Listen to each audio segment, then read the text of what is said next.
Take him, Rod. Drive the boat.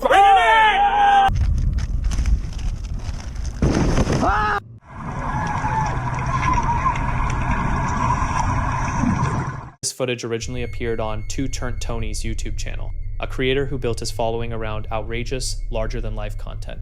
This particular outing, however, took a turn nobody was hoping for. It all goes down in the Gulf of Mexico, roughly 6 miles from shore, where Tony and a group of friends are balanced on an oversized paddleboard in the middle of open water. What kicks off as a casual fishing trip spirals fast into a genuinely terrifying run-in with some very large predators. In the Gulf of Mexico! 6 miles offshore, and we're gonna water ski off a shark. The master of bait. Sorry. And these beasts were everywhere. I threw the bait right near one's face. Now we wait. Very scary. It's coming near it. At some point during filming, the group decides to attempt water skiing by latching onto a shark. Several are already circling the board, and bait gets dropped right in front of one of them. The camera locks onto the tense buildup as the shark starts ascending toward the surface. From the drone's vantage point, the board looks tiny and completely vulnerable against the surrounding ocean. A woman in a shark-themed mask stands on it, fishing rod in hand as the bait drifts nearby. Within seconds, a massive shark snatches it and launches forward, sending her flying off the board and hauling her through the water. Had to signal the camera boat for a rescue. Dude, she held on! Shake baby. This was the most scared I'd ever been during a shoot. Right over there. The beast dragged her for almost 100 yards. Get in the boat. Oh, we still got him. We still got him. No way. Take him, Rod. Drive the boat. I love bringing. Rather than release her grip, she holds on, leaving the crew scrambling to wave down the support boat. Everyone involved has since described it as among the most frightening experiences they've ever had on a shoot. The shark pulled her close to 100 yards, nearly the full length of a football field. When it's all over, they manage to reel in a sandbar, shark clocking in at around 10 feet. The drone footage makes the sheer speed and power of the whole thing impossible to deny. A nearby vessel rushes in and hauls her out of the water, while the shark keeps moving just beneath the surface. No injuries were reported, but the moment serves as a stark reminder of just how unpredictable wildlife truly is. And it raises a harder question about where the line sits between entertainment and reckless endangerment, even when a full support crew is standing by. While paddling through the Strait of Magellan near Chile alongside his father, Adrian Zamanquez found himself in one of the most terrifying situations imaginable. He was accidentally scooped into the mouth of a humpback whale.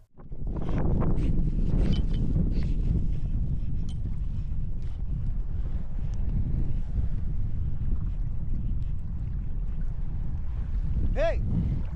Ya, vente! Tranquilo, agarra el bote, agárralo! The incident has sparked plenty of heated discussion, and even Adrian himself has weighed in on what he believes happened. Fortunately, he managed to get out unharmed and live to tell what is truly an unbelievable story. Me había tragado, pero ya cuando salí entendí que claro, probablemente era por curiosidad que sabía hacer. A wildlife specialist later pointed out that humpback whales actually have very narrow throats and are physically unable to swallow anything as large as a human being. It's almost as though the whale had no intention of taking anyone in to begin with. Even so, there's no question that it was a man and woman were enjoying a fishing trip at a woodland lake when she decided to snap a picture of him. The first attempt turned out too bright and washed out, so she gave it another shot. That's when things got a little unsettling. In the second image, a pale white figure had appeared out of nowhere. It didn't quite look like a normal person, yet it was clearly casting a reflection on the surface of the water. The couple insisted they were completely alone out there, and given that both photos were taken only seconds apart, whatever was standing there should have been visible in the first shot as well. So just what exactly did they manage to capture that day? Our next clip takes us out to Hawaii, where a routine afternoon of nearshore fishing took a terrifying turn for one man in a kayak. It's May 12th, 2023. The sun is dancing off the surface as he paddles along the windward side of Oahu, barely 2 miles from the coastline. Everything feels perfectly still, then something grazes his foot, shattering that tranquility in an instant. Without warning,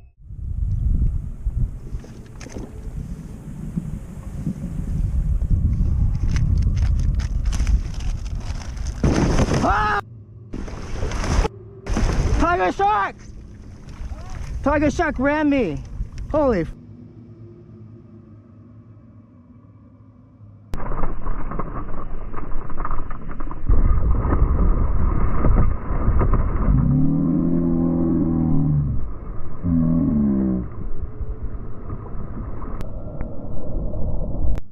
a predator launches its attack. He yanks his foot clear of the water and shoves it back as the surface explodes into a violent churn beneath him. The strike is sudden, The threat is real, and the weight of just how close this came to a very different outcome hits hard. Rattled but physically unscathed, he paddles his way back to dry land. The ocean has a way of hiding its dangers behind breathtaking scenery, and on this particular day, that lesson nearly came at the highest possible price. Out on the water, it can all change in the blink of an eye. One hesitation, one slower reaction, and the story doesn't end the same way. This wild clip comes from a creator called Jay Fishing. Seriously, go check him out.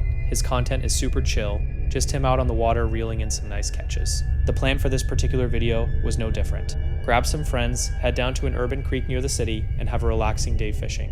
What he actually ran into, though, is the kind of thing you'd expect to see in a Hollywood film. At the creek, gonna be doing some fishing with Max, Ryan, Jake.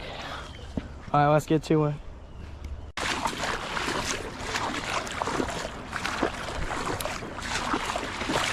Ooh, see him up in the tree, see him up in the tree. Cast. Going, going. Tiny, tiny, tiny. Tiny, beautiful guy. Right from that tree right. For most of the footage, it's pretty standard stuff. He's working his way up the creek, throwing lures, pulling out some decent little fish. Nothing out of the ordinary until all of a sudden he starts picking up the sound of sirens closing in from multiple directions. And trust me, the reason behind all that noise is something you're absolutely not going to see coming. Massive little fish. Jim. Yeah, Jim's probably got smallest fish of the day. That one. That thing was small. That was actually tiny. Nice tree, LeBron down. Got all the rocks in my shoes and it hurts. You know, for how close we are to the city, bro, this is like the first time I've heard the sirens when we fish. Alright, which is really surprising. Alright. Hey Jake, good cast. You got the nibble? Tiny little guy. Holy cow. You know what? I need my legs back in the water. Yeah, this one's in the back of that. Yeah.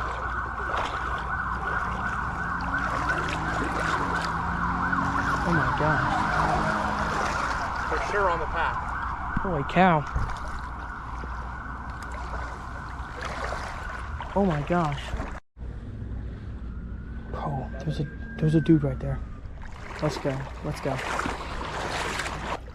He ran, jumped down, ran across and got up on the other side. Yeah. Let's just walk a little. More rocks right here.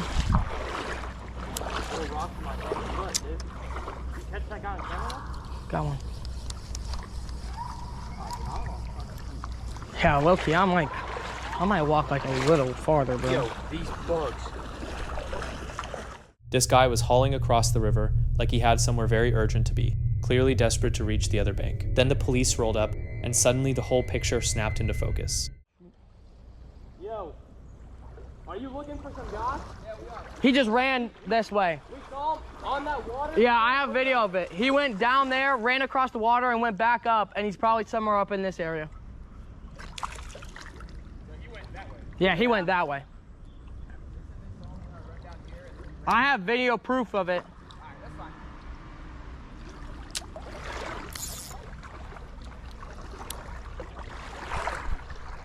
Oh, wow.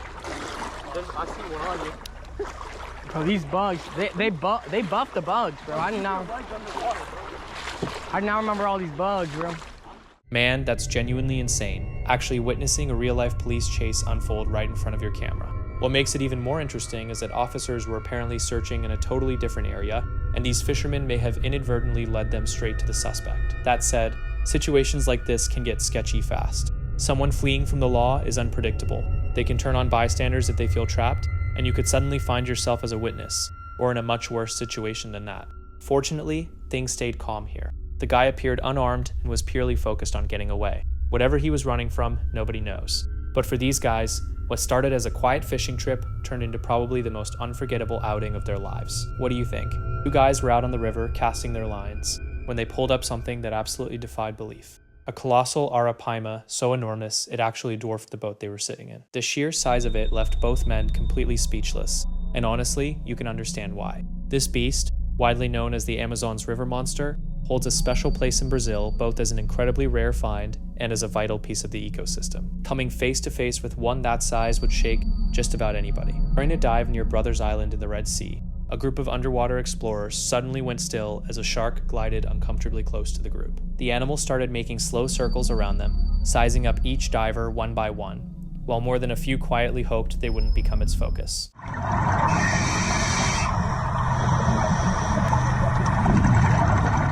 After several nerve-wracking seconds, the shark seemed to head off into deeper water. But what the divers had no way of knowing was that this moment was just the beginning of something far more sinister.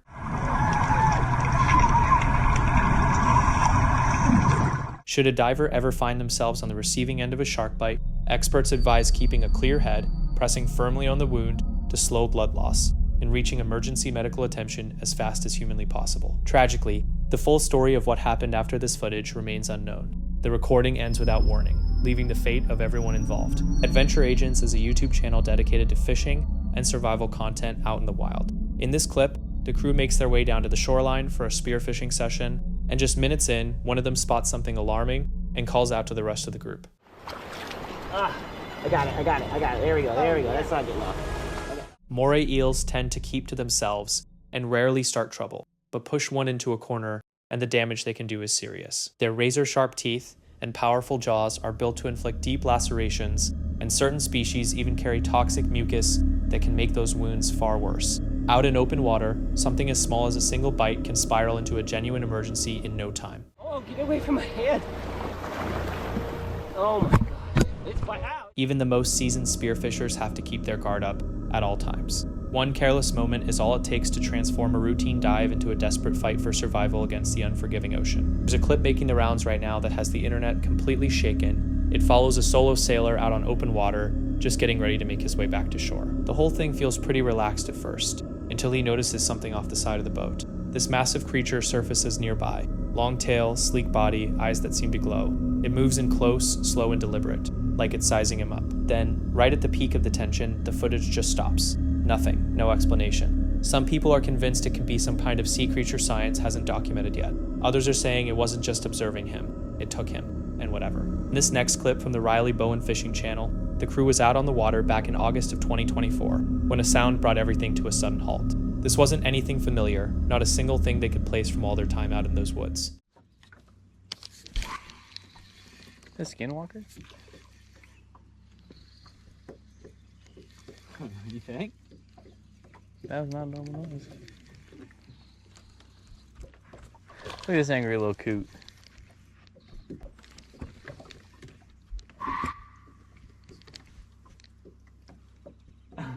I'm just saying. You got me thinking. But that ain't no sneeze. Caden? Wanna leave? We'll be alright. It's daytime. They don't come out during the daytime. They were fishing when the sound started, screaming coming from the trees along the shore. At first it seemed like it was in one spot, just screaming over and over. What in the Kentucky backwoods? You said what in the... I did just get chilled down my leg. Maybe I have to pee. Oh my gosh! What is that? I don't know. I've never heard that noise in my life. Bless you! That's scary. Then it moved. Whatever was making that noise had been standing in one spot, screaming repeatedly, and suddenly it was 200 yards away, in a completely different location.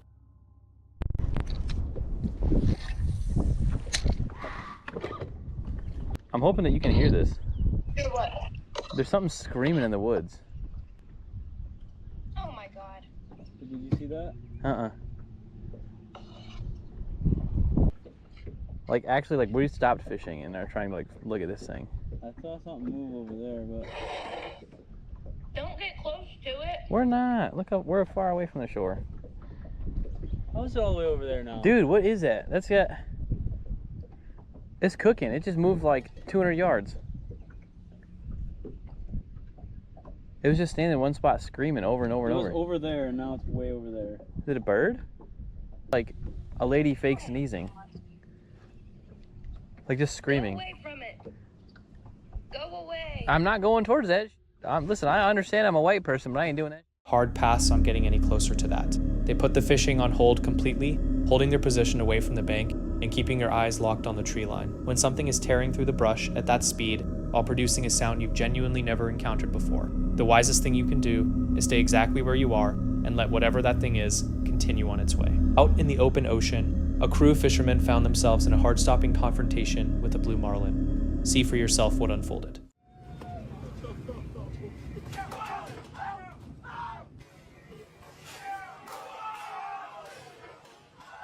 Without warning, the massive fish launched itself out of the water, heading directly toward the vessel.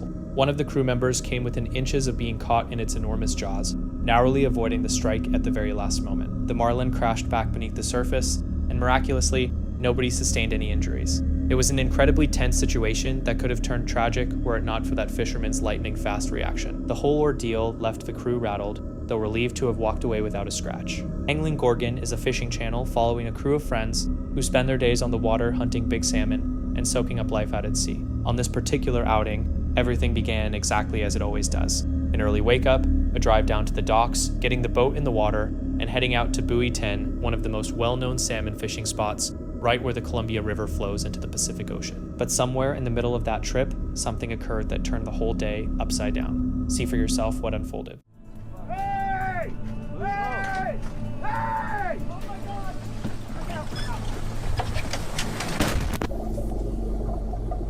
Hey! Hey! Hey! Oh my God! That was an absolutely devastating collision. A single second either way, and someone could have lost their life. The boat was a complete write-off, and while a handful of them did walk away with injuries, thankfully none of them were serious, and everybody pulled through just fine. Chris here, Angling Oregon, Travis, Mitch, just letting you know we're back out on the water. 6 o'clock in the morning, hopefully we just got started, so hopefully it turns out to be a good day. I just wanted to let everybody know that I appreciate all the thoughts and the wishes and the, just the constant, I don't want to say just support, just the support of everybody, and it's been awesome. I mean, the fishing community. It's a relief that they all came out okay. That was far too close for comfort. What makes it even more unsettling, though, is that this type of accident occurs far more frequently than most people. A man set out on a dark, slow-moving river, expecting nothing more than a quiet day on the water, only to find himself confronted by something far more dangerous than he bargained for.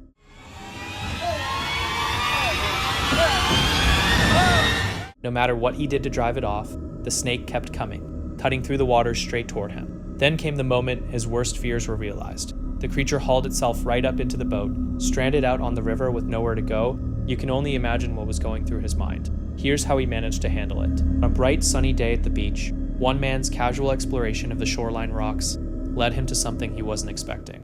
Ребята, кто знает, что это за крокодил? С мордой, как у животного. As he wandered along the coast, he spotted something odd perched on top of a rock. Moving in for a closer look, he discovered a fish lying there on the ground. Intrigued, he reached out to get a better feel for it, and was caught off guard when he noticed it had a mouthful of large, jagged teeth. Not quite sure what he was dealing with, he kept studying the creature.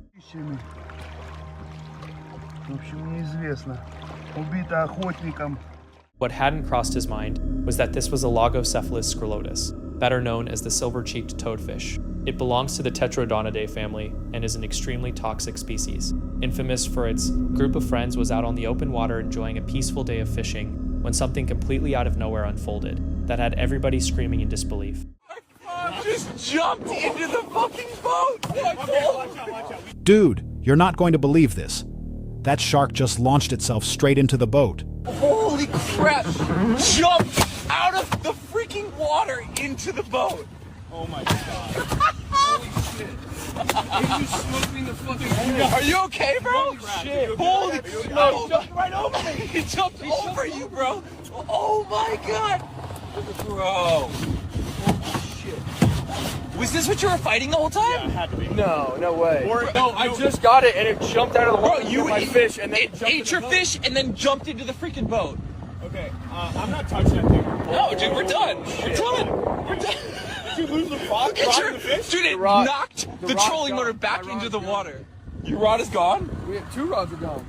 2 rods are gone, dude. Jesus Christ. Only Ryan's rods left. That was the scariest thing. Holy shots, you have no idea what my POV view was. You have no idea what my POV view was. It went over your head. I'm dying. It went my head. It went over my head, dude. Just in time. And then it smacked. Oh, I saw it jump. I was there. Holy shit, dog. Without a moment's notice, a massive shark launched itself out of the waves, its body exploding through the surface in a shower of spray, and crashed down hard right onto the boat's deck.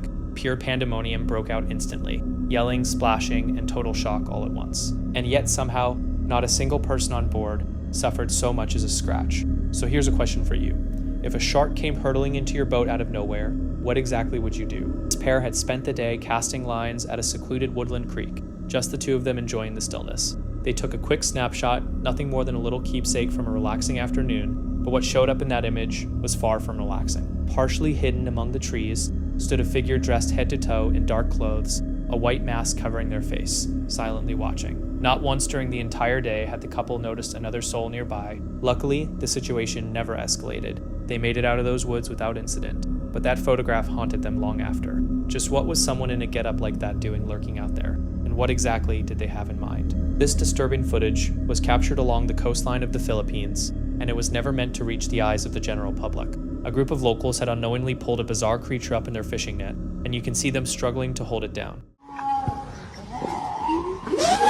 Its tail whipped violently against the dock, but the upper half of its body bore little resemblance to any ordinary fish. Look closely and you'll see it. The torso almost mirrors that of a human being, like something straight out of merman folklore. Once wildlife officials were contacted, they reportedly instructed the locals to keep the whole thing quiet. Despite that, the footage found its way online anyway. So what do you think? Did these fishermen actually pull a real merman out of the sea? A group of people strolling along a riverbank in Russia came across something that stopped them dead in their tracks, an unidentified fish lying motionless on the ground.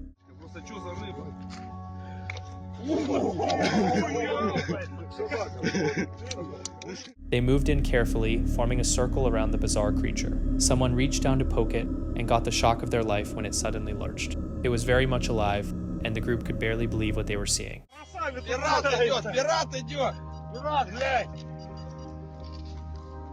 Someone dangled a rope in front of it to see how it would react, and the thing lunged at it instantly, revealing rows of jagged, razor-sharp teeth. Residents had begun to suspect it was some kind of mutant from Siberia's Lake Krugau, possibly warped by years of pollution. Once they actually managed to catch it, it looked even more terrifying up close. While leading her group through the tour, the guide drew everyone's attention to a peculiar fish, building up anticipation as she described its unusual characteristics. Speculation spread through the crowd as people tried to guess what they were looking at. She walked them through its mouth and nose, but it was the glowing green eyes that truly caught everyone off guard, deepening the sense of mystery surrounding the creature. The guide then revealed that this thing tipped the scales at around 150 pounds and bore a striking resemblance to an ancient lizard. By the time the tour wrapped up, the whole group was left stunned and fascinated, marveling at this bizarre animal and the many other strange and extraordinary creatures that have been brought into existence by. What started as an ordinary day out on the water quickly turned into something else entirely for this fisherman. He pulled in his catch and began the usual process of removing the hook. Then, while he had the fish in his hands, this is what unfolded.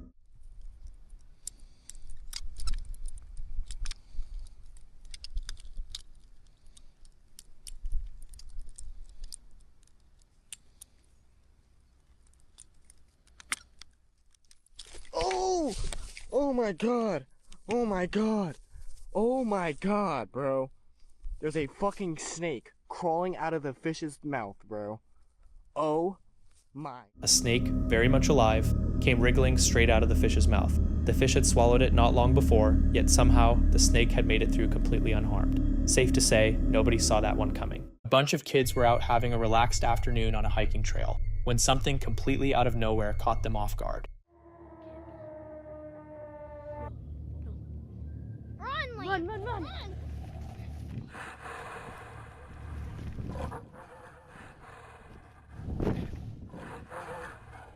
A massive dark shape came crashing out of the tree line, moving directly in their direction. The second it came into view, total chaos erupted.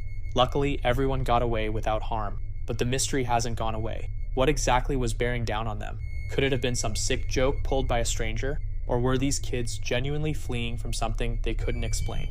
The terror in their screams is pretty hard to dismiss as acting. Pound. On April 9th, 2023, Carl, the calm, methodical voice behind Welcome to the Woods UK, made his way back to his private woodland plot, a stretch of trees he'd previously described as the scene of something he couldn't quite explain. After viewers urged him to go back, he pitched camp in the cool spring air, bringing his usual equipment along with a brand new solar-powered lantern.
The daylight hours were uneventful.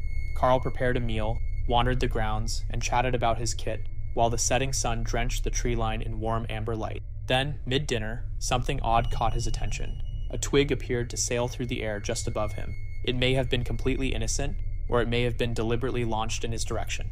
He logged it mentally and kept going.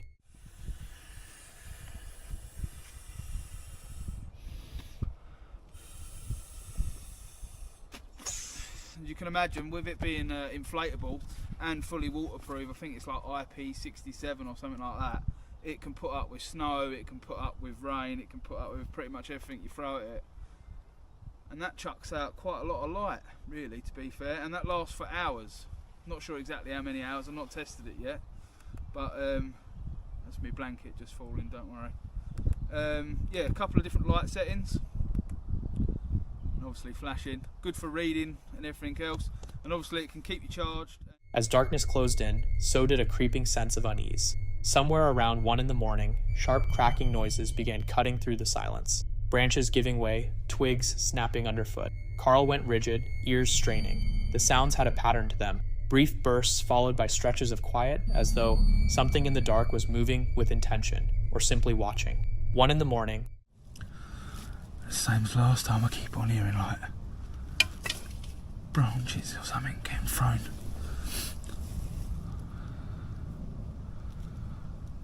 It's just inky black. I don't know what's going on here. Something's not. That was loud. Oi!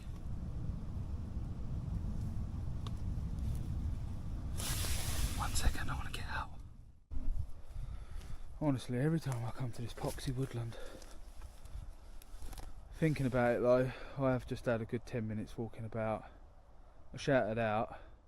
Dead silence. He called out into the trees, figuring that if someone was trespassing, they'd respond. Nothing came back. The woodland held its breath, its thick darkness refusing to reveal any shape or movement. He pushed a short way beyond camp and found no tracks, no glowing eyes, no sign of anything at all, just the suffocating stillness of the small hours. He decided to kill the light, note that it was pitch black, and head back to sleep, promising to report anything further if it developed. By dawn, nothing else had happened. Pulling up the trail camera footage on its small screen showed no obvious evidence, though Carl planned to review it properly on a bigger display once he got home.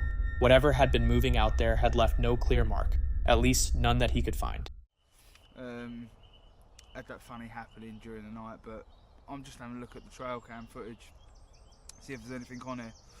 Problem is though, it's got such a small screen and very bad audio unless you put it on the laptop that I think I'm going to have to go home and look at it on the laptop. And if there's anything on there, I'll put it up at the end.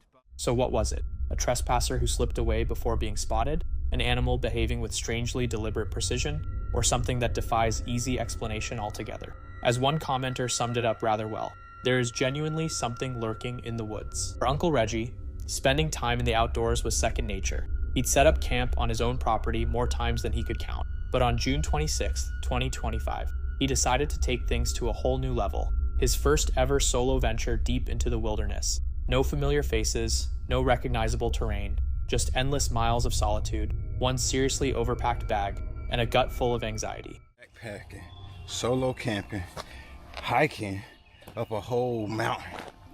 So y'all stick around and enjoy this video because I'm out of breath. So let's get to it. I'm totally unprepared for this, so beware of the disaster that you're about to witness. That's what the first hiking trip looked like. And they already let me go past because they seen that I was recording.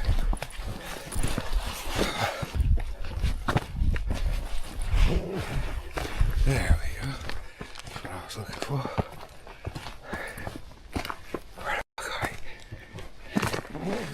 Ah, it's too tight.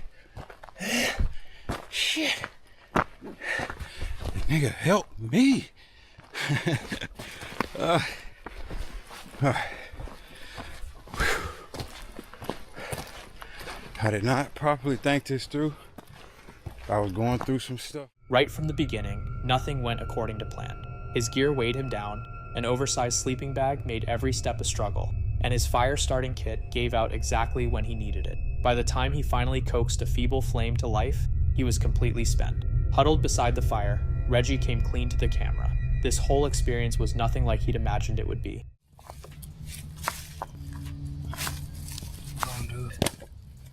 Let's see if I can start a fire with my fire starter.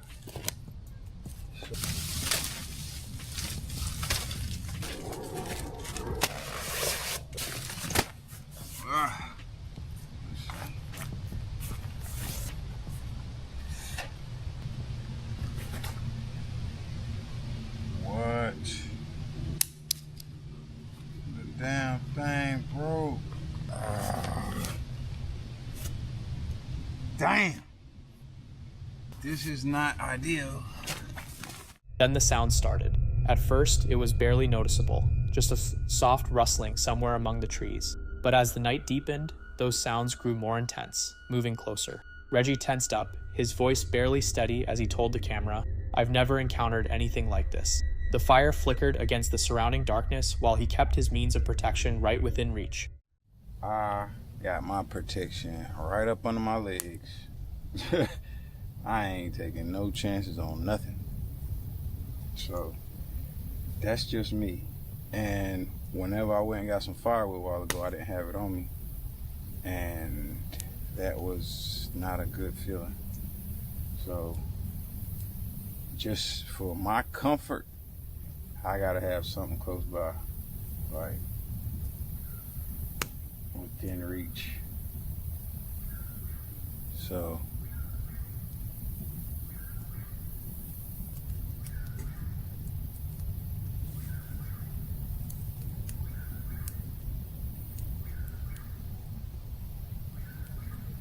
did you hear that? Never heard that before. But one thing I do know is animals don't like fire. So that is why I made sure I had a fire.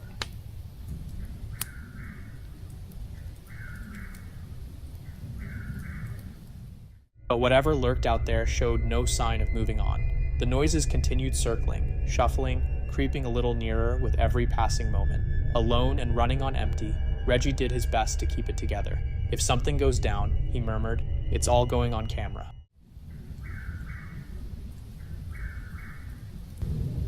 All I know, if something happens, it's gonna happen on camera. That's for sure. And it's so dark in the woods that when you look up. At some point, he stopped recording altogether. The dread had become too overwhelming. Instead, he dialed up a friend and stayed connected for hours, letting the distant sound of a familiar voice hold back the suffocating loneliness.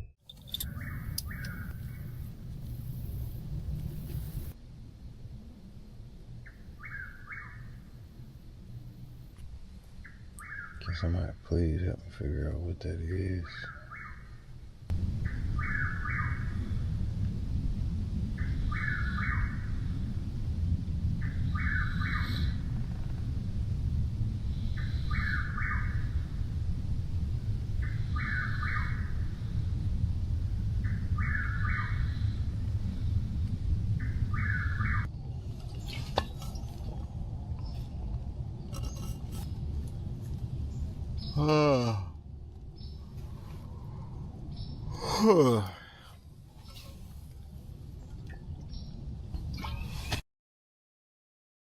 When daylight finally broke through, he was rattled but relieved. He hadn't reached the destination he'd originally set out for, but he walked away with something more valuable. Lessons learned the hard way. Travel light, carry reliable fire-starting equipment, and most importantly, get your head right before you go, because the true test of solo camping happens in the pitch-black quiet of the unknown. In time, between time, you know. So this is for the beginners, the people that's just like, I want to do this, you know. I want to, you know, we watching Luke from the Outdoor Boys, and yeah, just watching them, and it's just like, I can do that. And it's like, you can, but be prepared of these things, you know. These people that you watching, I'm sure. Sometimes the forest doesn't have to show you what it is. The crew behind this channel, Sarai, Jose, and their fellow explorers, know better than most that some places should not be visited after dark. Their entire operation is dedicated to seeking out the most dreaded and off-limits locations throughout Latin America. On this particular night, though, they pushed deeper than usual, making their way into an isolated forest clearing with a reputation for dark, ritualistic activity. Almost as soon as they arrived, the silence broke. Chanting drifted through the trees, quiet to begin with, then steadily rising in volume, coming from somewhere further in the woods. It wasn't any language the group could place. The dialect was thick with words that meant nothing to them. Then something else cut through the night, the distinct, rhythmic sound of hooves striking the ground somewhere close by. Viene alguien con caballo. ¡Hey! Mira, sí, como que se vio una sombra ya. Un Ah, caballo, sí. a ver. ¡Hey, señor! Señor, buenas noches. Es usted el que cuida las tierras. Agua, Saray. Que iba hacia allá. ¿Verdad que sí, Saray? Sí, iba hacia allá.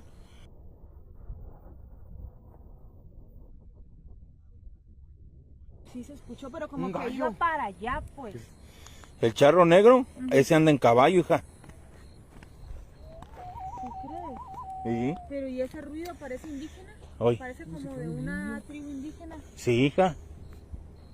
Hola, buenas noches. ¿Quién está aquí? ¿Está aquí algún chamán? In the folklore of that region, hearing a horse moving in the dark without being able to see it is closely tied to the legend of El Charro Negro, a spectral rider believed to stand watch over places that are either sacred or cursed. The team swept their flashlights across the surrounding trees and found nothing.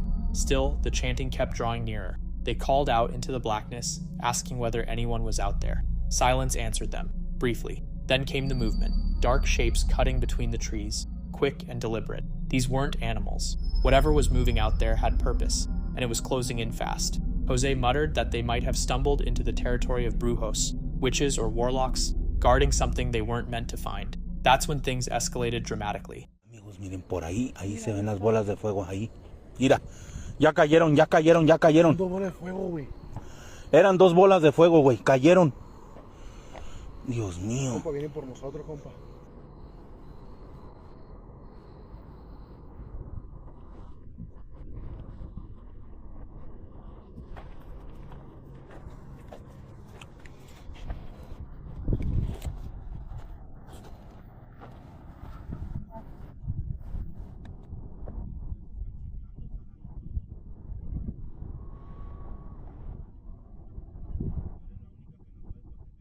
Glowing spheres of fire began dropping from the sky and scattering across the forest floor. The team caught flashes of them through the tree line, flickering and landing like embers in the grass. Among locals, these bolas de fuego, and forgive me if that's not quite right, carry a deeply ominous meaning, typically associated with witchcraft and clashes between spiritual forces. Spotting even a single one is considered unusual. Witnessing several descend at once is understood as an unmistakable warning. Sensing they had wandered into something far beyond their understanding, the team called out respectfully, identifying themselves as curious travelers with no intention of causing disruption.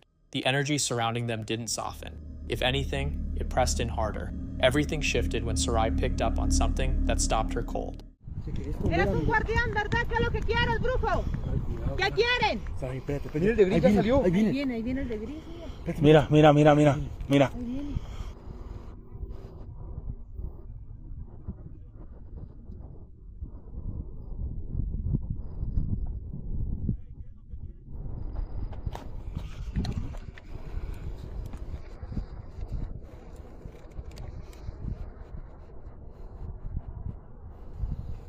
Son tres, vean amigos.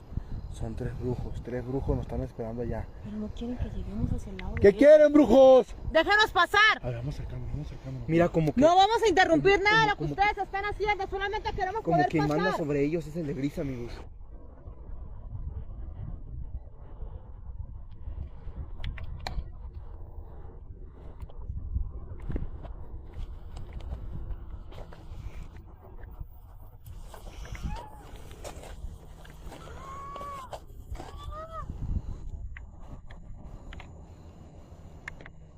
The figures lurking around them weren't simply people out for a late-night walk. They were mid-ritual, and the team had unknowingly walked straight into the center of it. Apologies were offered, and the group made it explicitly clear they meant no disrespect, but the ritual leaders weren't interested. This was hallowed ground, they communicated, and the explorers had no business being there. The most terrifying moment arrived when a cluster of figures moved to cut off their way out. Jose and Sarai spotted several individuals dressed in dark clothing, positioning themselves directly between the team and the path leading out of the forest. It became clear that hesitation could cost them their chance to leave it all. The group pulled together and began retreating, flashlights locked on the shadows shifting around them. Sarai kept her voice low and steady, whispering prayers as she moved, convinced that whatever was keeping them safe in that moment wasn't anything they could see. When they finally reached the clearing's edge, one last image burned itself into their memory. Standing motionless ahead of them, watching every step they took, were 5 figures, a silent reminder that they had crossed into forbidden territory, and that a second visit would not be tolerated. They made it back to their vehicles, rattled but physically unharmed. So, what do you think was really going on out there? Drop your thoughts below. Exploring with Bear is a channel run by Jared Bear, where he documents solo camping trips into remote and often deeply unsettling territory, chasing down the unexplained. Viewers have spotted what appear to be Bigfoot and dogmen lurking in the background of his footage on multiple occasions. But come February 2026, things escalated well beyond a background sighting. Jared made the decision to return to a location that already carried some serious baggage. His previous stay there had ended with an attack, and something had been found dead right beside where his tent was pitched. He knew all of that, and he went back anyway, alone. As the temperature kept falling and the woods disappeared into total darkness, something at the tree line stopped him dead in his tracks. I just seen eyes. I seen the eyes twice, so I know I seen eyes. 2 glowing eyes locked onto him from the black.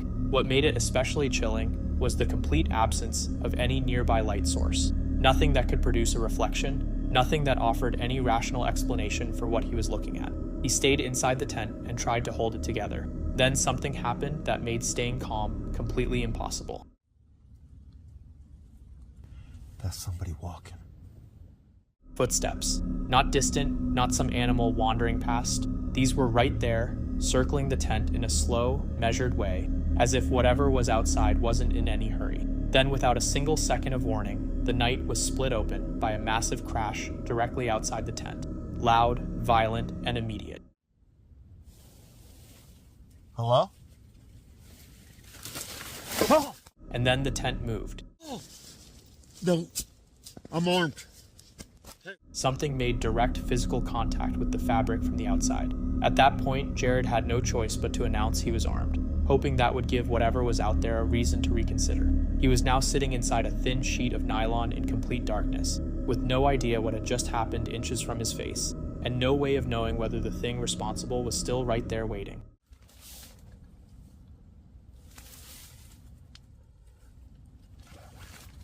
Holy smokes, there's a tree there.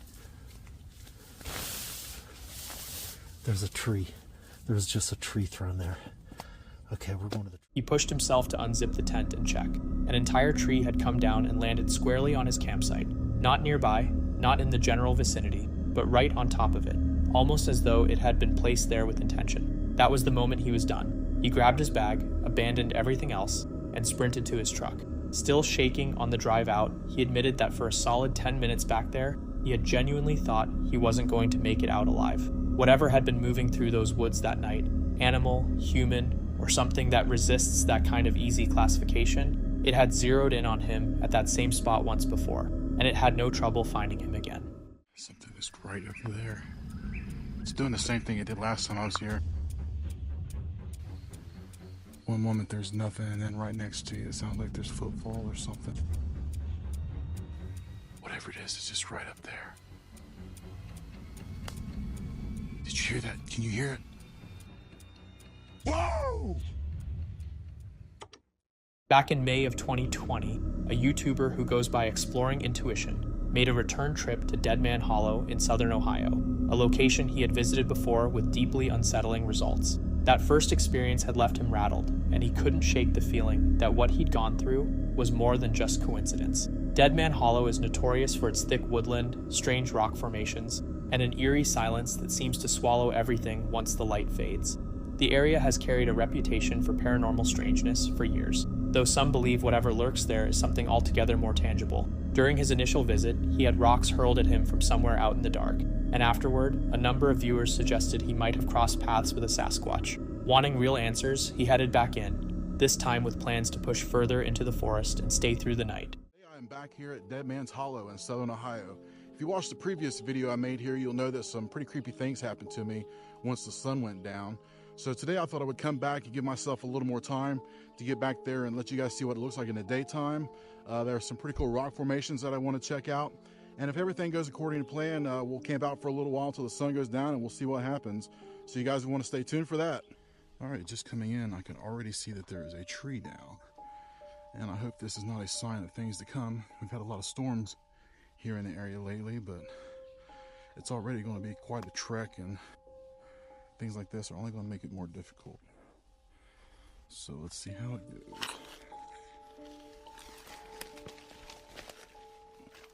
Moving along the trail, the terrain felt both recognizable and deeply wrong. Massive trees loomed overhead, dry creek beds cut through the ground, and hulking rock formations gave the whole place a sense of total isolation, as though no one had touched it in centuries. Even with daylight still holding, the air felt thick with something unspoken. Dead Man Hollow had this quality of being watched, like the trees themselves were paying attention. He tracked his route carefully, making sure he could find his way out before things got dark.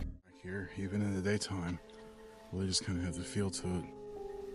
The place kind of looks familiar. It flattens out a little bit right here. And it looks like a place that I would have explored before. So I'm gonna try to make some sort of a marker so I know where I left the trail at. And actually I can see that there's one already made here on the side of this tree. So I don't know if somebody done that on purpose or if that's just a lucky coincidence. But it looks like over in here is where I want to check out first. This is a mother trying to chase her fawn up the hill. They're out with their spots and everything. I saw one just the other day while I was... The further in he went, the more the natural sounds of the forest seemed to drop away. Birdsong and the soft movement of small wildlife gave way to a suffocating kind of quiet. Then the sun slipped beneath the tree line, and whatever unease he'd been feeling up to that point shifted into something much harder to ignore. All right, it's definitely starting to get dark.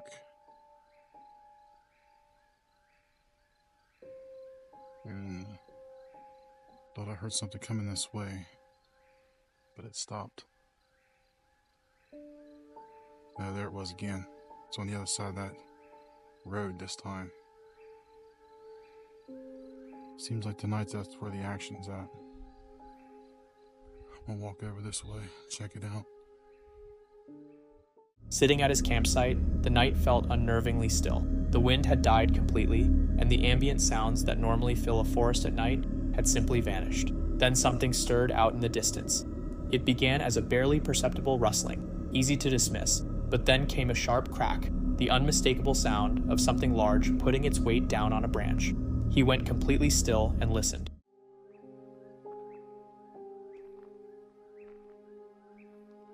Something is right over there. It's doing the same thing it did last time I was here. Every time I start moving, it moves. That is the weirdest thing.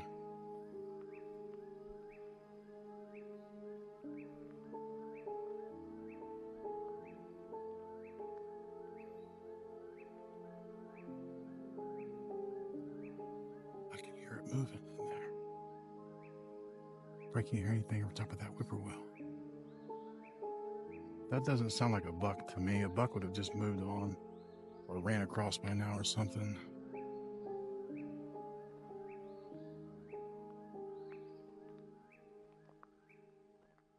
Whatever was moving out there was doing so slowly and with purpose, as though it was making a deliberate loop around his campsite. The sounds kept drawing nearer, and he swept his flashlight beam toward the tree line. The thick brush swallowed the light before it could reveal anything useful. Then, without warning, a heavy thud hit the ground. It had the distinct quality of a thrown rock, landing only a few feet from where his tent was pitched.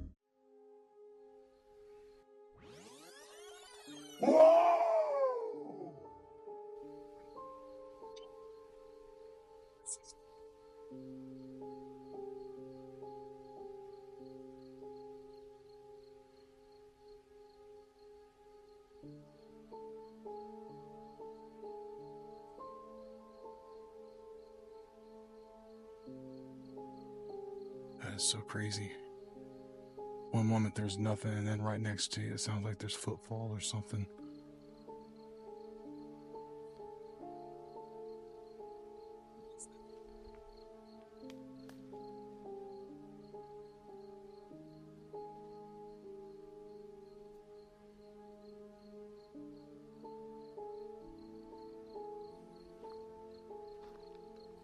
Alright, I guess we'll just give that woo time to marinate.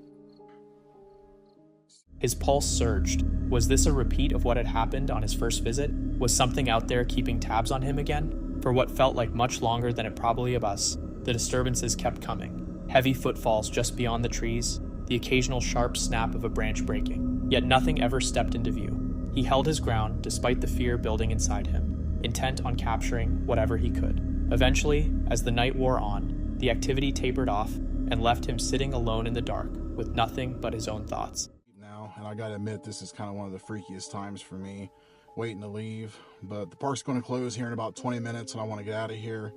I don't know if I'll come back here again in the future, but there is definitely something. Come morning, the woods had settled back into something resembling normal. The forest was quiet in the way it should be, and there was nothing left behind to explain what had been moving around out there the night before. But the experience had lodged itself in him. Something had been present in those trees, watching and waiting. Whether it was a territorial animal, an undocumented creature, or something that defies easy explanation, Dead Man Hollow refuses to give up its secrets. What does seem clear is this: whatever calls those woods home has no interest in being found, but it absolutely notices when someone comes looking. Posted on July 7th, 2025, this video comes from a channel that was barely off the ground, one that seems to be chronicling someone's first ventures into solo nighttime hiking. The description lays out a pretty modest agenda: a brief after-dark stroll to test out some new equipment, get a couple of shots, and call it a night. What the camera actually recorded, though, was something far from ordinary. The clip opens on shaky, low-light footage as a flashlight cuts through a wall of dense trees.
No soundtrack, no commentary, just the sound of leaves being crushed underfoot and the occasional crack of a branch snapping somewhere out in the dark. The forest has a weight to it, oppressively quiet and completely motionless. Then the atmosphere shifts.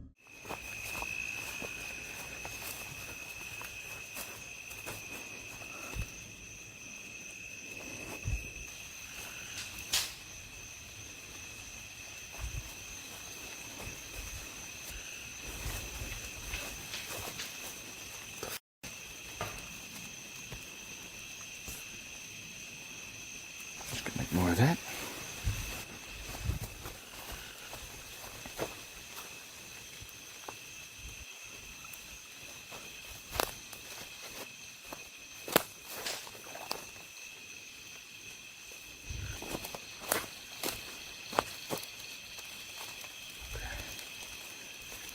Where's the next path? Here it is. Just gonna have to cross over this. The f.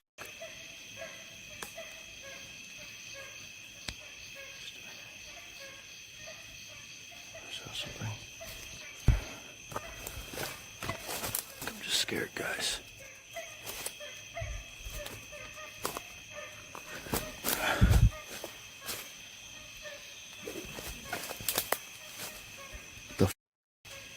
What's that?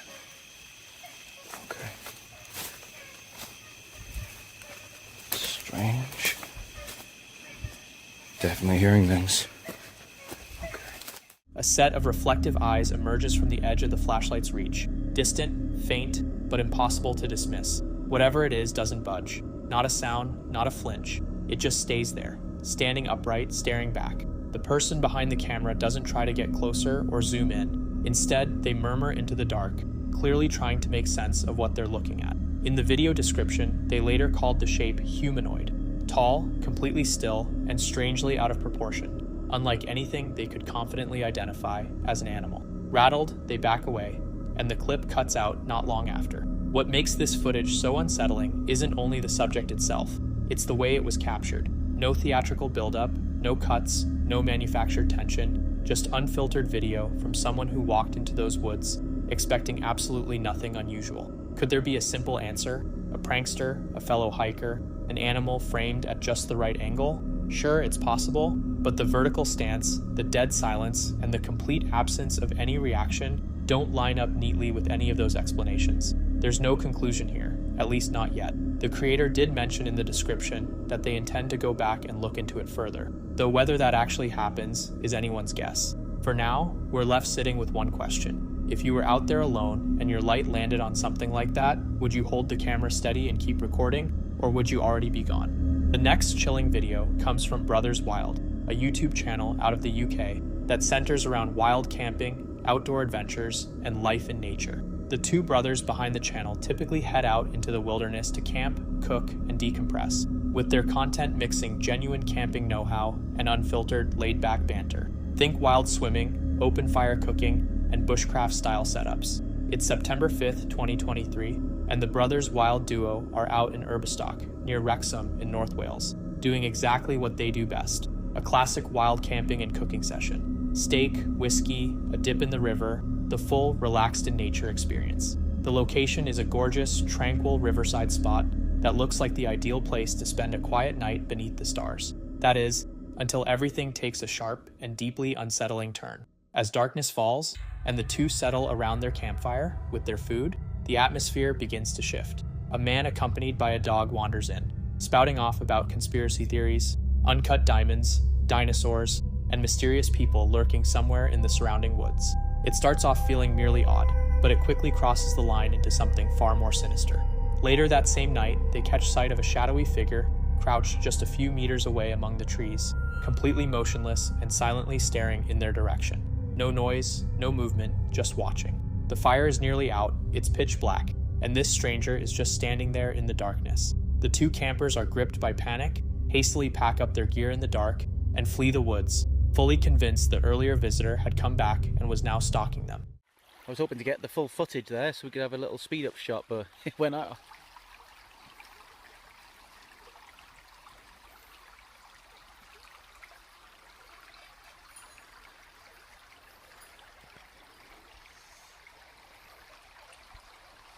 So we just set the tent up and we were looking for some firewood to put a little campfire together, and this guy and his dogs come down, but it doesn't seem all there, does he? So yeah, so it's we may have to move yet, which we really don't want to because we've got a really good spot here,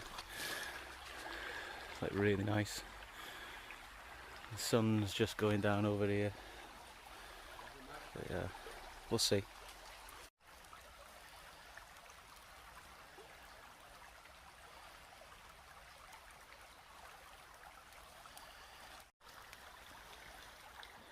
They've chosen an absolutely stunning place to set up camp, soaking in the calm and the gentle sounds of the river running alongside them. But sadly, that serenity isn't going to last.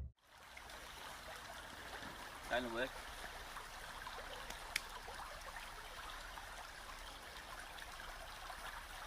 Got these sticks above it.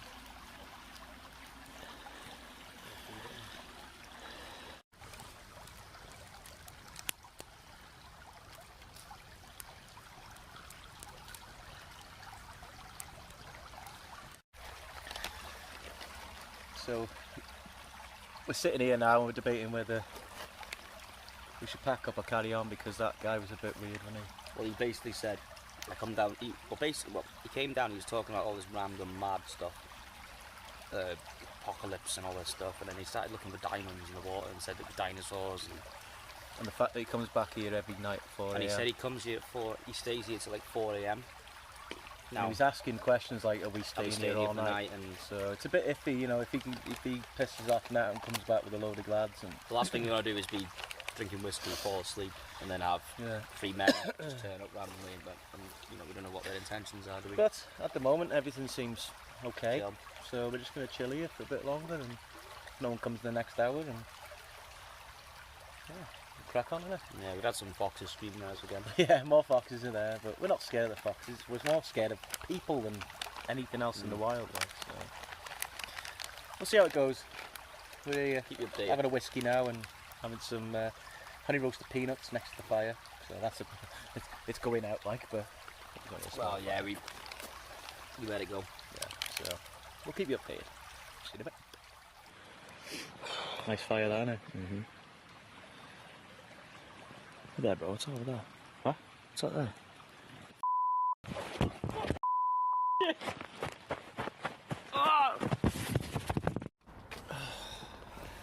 Right, guys. Unfortunately, we've had to get out of there. It's, the guy that it's about 11 p.m. It's pretty late, but we stayed there. The guy, basically the guy who came by us with the dog. He was talking a bit weird. I don't know. He was talking about diamonds, about dinosaurs. He was talking about like all these weird conspiracies. He said there was people in the woods. People in the woods, static energy, all this stuff, and just typical stuff that you'd think someone mad. But some of the stuff he said sounded, I kind of understood it. Yeah, so we didn't really know what to make of him. He was half there, half not. It was weird. We were really unnerved for a bit. Well, fuck it, we'll carry on. But then, lo and behold, we're sitting there now, no phones, right? We turn our phones off, fire's on, we're drinking whiskey, chilling out. We're thinking, oh, in an hour's time we'll get some sleep, get our heads down.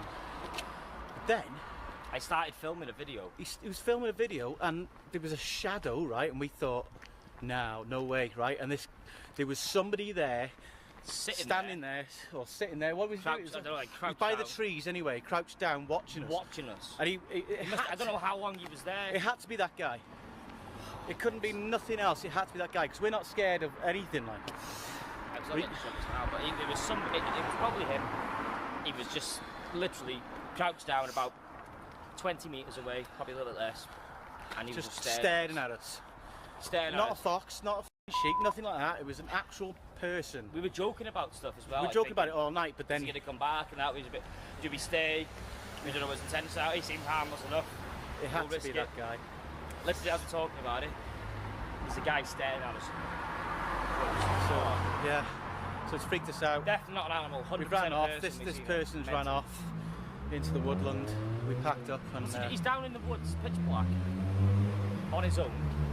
in the trees watching two cameras. I had no idea. That was weird. That was It scary. was weird in the beginning, right? Because he wouldn't leave us alone. He was talking about all this crap. He just wouldn't leave us alone. It unnerved us. But Looking for we were fine. diamonds. He showed me his bag of these apparently uncut diamonds. I don't know what they were, but yeah, it was such a weird That was character. really, it really scared us, like.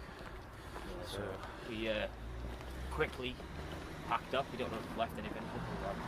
Yeah, we packed up in a hurry. We sort of ran off. It scared that person. They ran off. We could hear them running. We could hear them running That off. was scarier though, because I could just hear someone. We could hear them, but we couldn't actually see where they were going. Nothing. So we just packed up really quick, chucked it in our bags, and we got out of there. And it took us what, half an hour just to get out of there. It was pitch black. Pitch black. Couldn't see. We had the light, but you can see about 4 or 5, 6 feet in front of you. Yeah. But within, you know, it's a massive forest. Well, like open land of forest. And the fact of the matter is that we're gutted that we couldn't like camp because we love camping. We love camping out. So and it's on our doorstep. I wanted to wake up and go for a swim back in that water, but yeah, there we go. Better to be safe than sorry, we said. So we left. When someone's staring at us, we don't know what the hell their intentions are. That was freaky. It was really freaky. He was a weird person. Very weird. And to come back and just stare at us like that, well, we can only assume it was him. Because he asked us. Definitely a person, 100% person. He asked us if we were staying there all night, and he normally comes back about 4 o'clock. But we heard like a little snap of a branch, and we turned, and we could just see. We had a light, the light source cast their shadow. That's how he first. Scary as hell. So yeah, we're going back home now. We're gonna chill out, recover, and then hopefully in a couple of days' time we're gonna go back out and. Yeah, we're going to go back down there, but I think we should pick a spot nearby. That place is good for chilling out and swimming, and you know, we can even really great place in the day. But I think in the night it was a little bit too active. I think there was just too many people about, and that was scary. That was weird. What a deeply disturbing scenario to find yourself in. Thank goodness they caught sight of that figure when they did. Personally, I have little doubt that whoever it was had something troubling in mind. What other explanation is there for someone concealing themselves in the shadows? Silently observing strangers at a campsite without making a sound? The thought of what could have unfolded if they hadn't noticed him is genuinely unsettling. Fortunately, both of them got out without any harm, but this footage is a stark and eerie reminder that you should never let your guard down out there, because you may not be nearly as alone as you feel. Drop a comment below and tell us what you would have done if you were in their position. On July 8th, 2019, a video surfaced on a tiny YouTube channel going by the name Lil Goofy. No explanation, no identities, just unfiltered footage. It began innocently enough, two friends out on a camping trip, soaking in the fresh air and open terrain. But the moment they decided to venture into a nearby cave, nestled deep within the mountain, the mood shifted into something far more disturbing. Because up there's like a bunch of caves, bro. It's a bunch of cool places. One of my favorite trails. How much longer do we got? Probably another 30 minutes. Woo. Alright, stop. I know we're almost there. We're getting sundown, but look at those views. The way you make it sound, I'm pretty sure.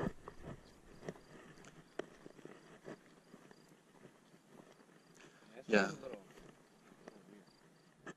After roughly 30 minutes of hiking, they stumbled upon an old wooden bench. Relieved to have somewhere to rest, they sat down to recover. And that's exactly when something caught their attention. Like another 20-30 minutes. And we'll head up in a bit. Let you catch our breath. Well, look. Do you see that? People know about it, I guess. I know. I usually never see nobody here, though. Maybe weird, I guess. Hi. Where has hands behind his back? Is that a knife, bro? Yo, just get out of here, man. Just go. What the hell, bro? Is this really happening, bro? Yo, I promise every time I come, nobody's here. Which way do we go? Let's go. Bro, where's your phone? Where's your phone? Why don't we just call the police? I left mine in the car too. Bro, what the heck? Is he following us though? Yo, he's right there, bro. So we go. What the heck, man? Alright, so I don't know what's going on, but there's like some crazy guy up here, and there's literally nobody around us. Let's go hide right here. Just go down here. He might know the trail more than we do, so we're just gonna have to hide for now. Alright, let's go. Bro, what's going on?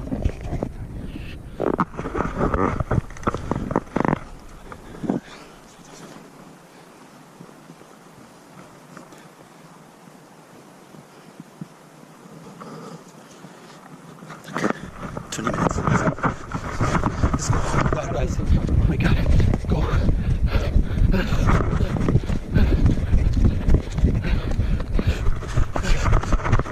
Let's go. A man was approaching them along the trail. Initially, he looked like any ordinary hiker passing through, but something wasn't right. Both of his hands were concealed behind his back. In an instant, he produced a knife and broke into a full sprint directly toward them. Pure terror kicked in, and both men bolted, with no idea who this person was or what he intended to do. The recording ends suddenly and without warning. They later confirmed they got away without any injuries, but one deeply unsettling question still lingers. Who was that man, and what was he planning? Out in the wild, the most dangerous thing you might encounter isn't always an animal. Sometimes it walks on two legs. Jenna Alexis, the woman behind the YouTube channel of the same name, has built her platform around sharing her love of camping with the world. Her content is usually laid back and genuinely enjoyable to watch. That all changed though when she headed out on a bushcraft camping trip in Crownland. I'm going to do a little bit of a bushcraft camp out today. I have my backpack with my sleeping kit and my cooking kit. I have my tarp and some pegs, and I have the forest all to myself. I brought my buddy Herb with me to keep me company. You might remember Herb from our bike tour on the Icefields Parkway. He's going to be keeping me company while I'm out here alone in the woods. The river's definitely not frozen yet, so I'm walking over these logs to get across because there's a couple dead trees over there that I'm looking at taking down.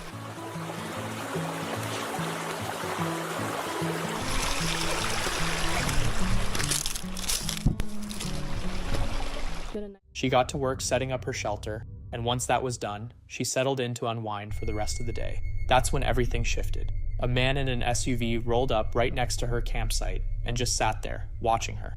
Initially, it didn't set off any alarm bells. She figured he was probably just out a curious passerby scoping out the area, so she let it go and didn't bother filming it before he eventually drove away. Then, while she was kicking back and soaking in the peaceful surroundings from inside her shelter, he came back. Same thing, just staring at her before pulling away again. That's when the unease started to creep in.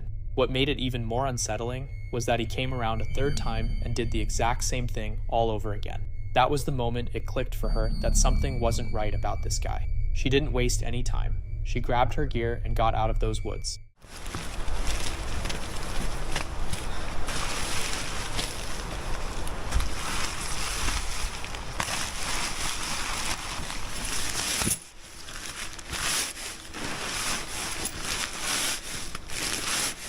I'm not even taking the time to pack up nicely because I just want to get out of here.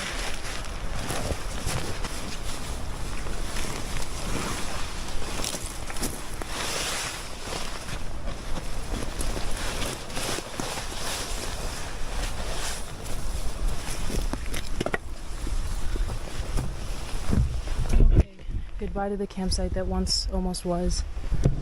I don't think I left anything.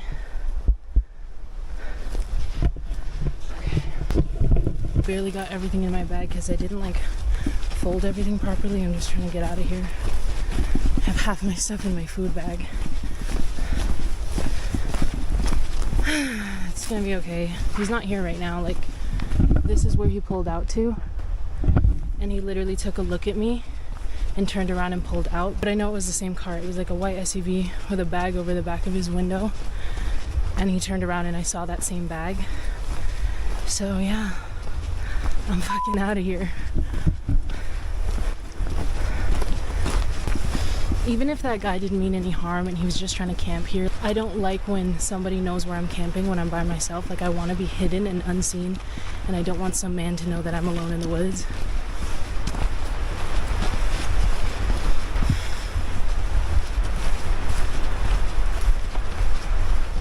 I'm coming back to my van.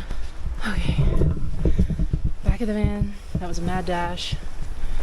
Luckily it's not dark out just yet, so I'm gonna head home. I don't like driving in the dark, but even in the van, I don't really want to sleep out here. Every instinct she had was telling her this situation was dangerous, and she listened. Honestly, that was absolutely the right call. Nobody can say what might have happened had she stayed the night out there. Sometimes trusting your gut is the smartest thing you can do.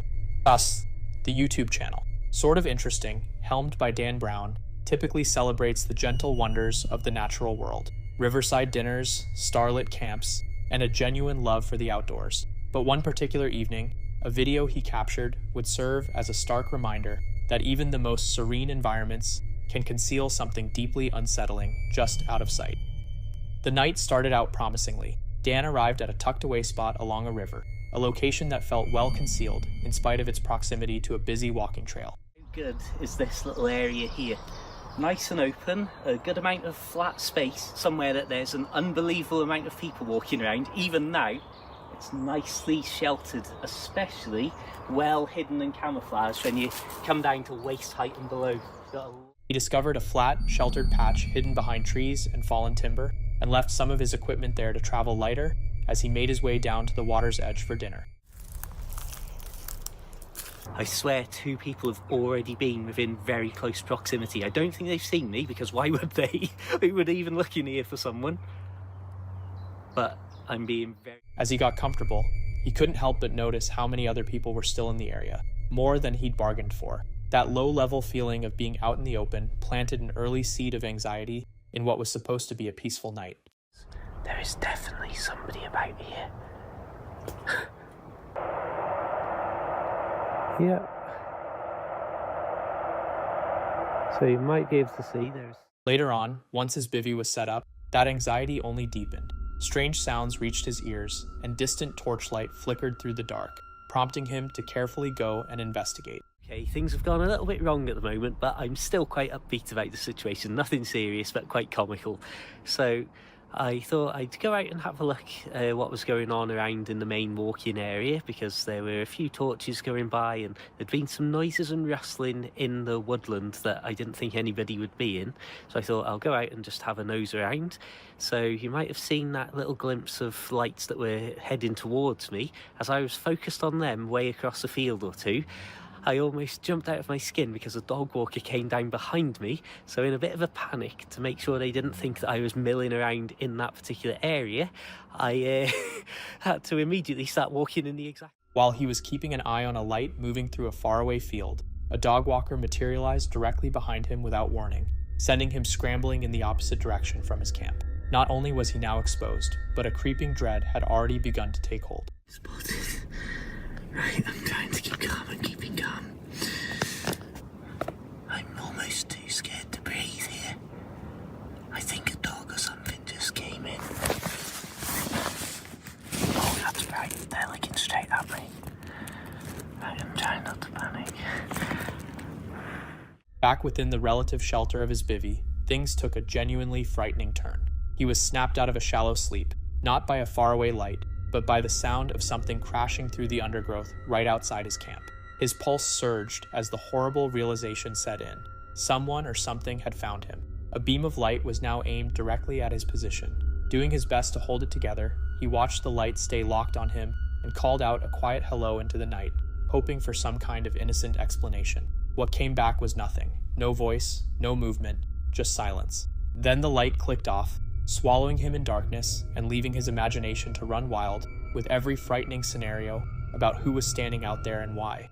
However, not knowing where they were or where they'd gone, I thought the only sensible choice is to clear off. In hindsight, the fact that I didn't hear any voices before or after suggests it was... Gripped by that silence, he knew staying wasn't an option. In the pitch black, he threw his belongings together as fast as he could, focused entirely on putting distance between himself and whatever unseen presence had been watching him. Was it a curious passerby, or someone whose intentions were far darker? That single act, switching off a light rather than responding to a greeting, turned an ordinary night in the woods into something genuinely chilling, a reminder that out there in the dark, you can never truly know who's watching.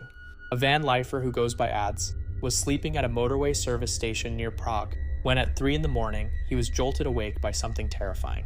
The following day, he documented everything and posted the full story along with evidence. I started to go to bed, as usual. In fact, it was a very nice, calm, relaxing evening until around about 3 a.m, maybe half 2, something like that. There I was dreaming the most beautiful dream, probably about pitterbreads and dolphins and all that. And I was awoken, half awoken, I was in a bit of a daze, by some voices that were literally about 2 centimetres away from my back door. Just to clarify, I mean the rear doors on the van. So I hit the button to turn my CCTV on, and what did I see? 2 hooded, semi-balaclavaed youths right next to the van, and they walked around to the side here. Now in my head, I'm thinking, are they going to break into the pigeon? Are they going to break into the pigeon? By the way, for those who don't know. It took him the entire day to convert the footage files, but before turning in that night, he put it all out there. What had woken him were voices directly outside his rear door. He pulled up the CCTV feed, and there they were, 2 figures in hoods, already prowling around his vehicle. Camera 1, I don't even know which direction they came in or anything, so bear with me. Okay, so I've located 2 people on the right hand side of the van. Oh no, maybe that's not them, because they're walking off up towards the motorway. Well, that's a bit weird. Why would you be walking up towards the motorway? But yeah, maybe that's not them, unless they come back, but they seem to be disappearing into the distance. Let's just fast forward a bit. Oh no, wait, they're coming back. Okay, this is blatantly them. Right, so that for some reason they've walked up towards the motorway and then they've come back into the service area. Yeah, they're coming directly to my van and they're going round the back of my van. Okay, so this is obviously when I heard their voices. Oh no, they're going straight up to... they're going straight up to my driver's window. The footage showed the pair approaching from the direction of the motorway, then doubling back, making their way around to the driver's side window to look in, before drifting toward the rear of the van and just waiting. Then the door handle shifted. Ads yelled out and yanked the curtain open. The 2 of them strolled off into the darkness as if nothing had happened. I swear I heard them right behind the van though. So he's staring right in the driver's window, trying to see what he can see. I think he touched something there, did he? Okay, this is the point. So now they've gone round the back of the van. Now remember, at this stage, I'm still fast asleep, right? So let's pull up the back of the van. So enter the thieves. Around the rear of the van, they take a quick look at the back. One of them's smoking something. Maybe he's innocent. Maybe they were just smoking. I heard them. That's where I heard them talking. And I was sort of in a daze. And I was like, what is going on? They've gone back round to the other side of the van now. So let's pull that camera back up. Actually, no, it definitely wasn't innocent, because I remember I heard them actually touch the handle. Oh yeah, look, there we go. Right, he's bent down there. What's he doing? Yeah, he's trying to do something there. And that was where I shouted pigeon. Look at that. Right, let's just rewind that again.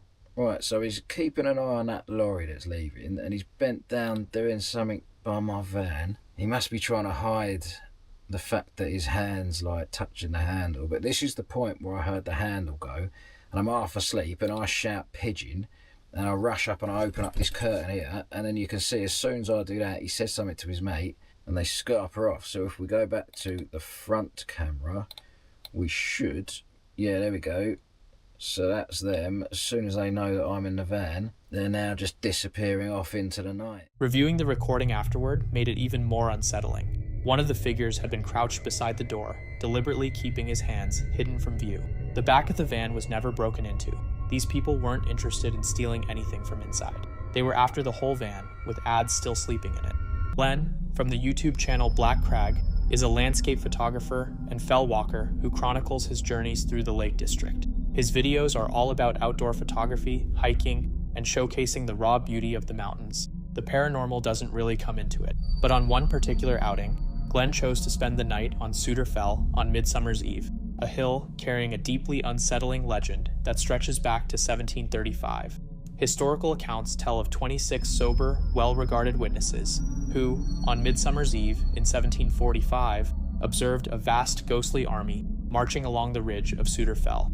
The procession continued through the entire night, soldiers, horses, and carriages materializing at one end of the ridge and disappearing at the other. Come morning, locals made the climb and found absolutely nothing. No footprints, no hoof marks, not a single trace. Glenn wanted to put that legend to the test. He pitched his tent right on the ridge, brought his dog Finn along for company, and spent the early evening unwinding and watching the sun go down. He had a budget infrared camera with him, a modified GoPro-style knockoff, capable of filming in total darkness without any external light source. The night was still and quiet.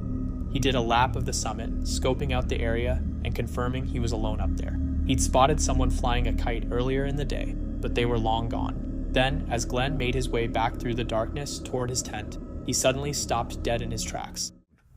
Oh, not long at all. What the hell? There's a block stood next to my tent.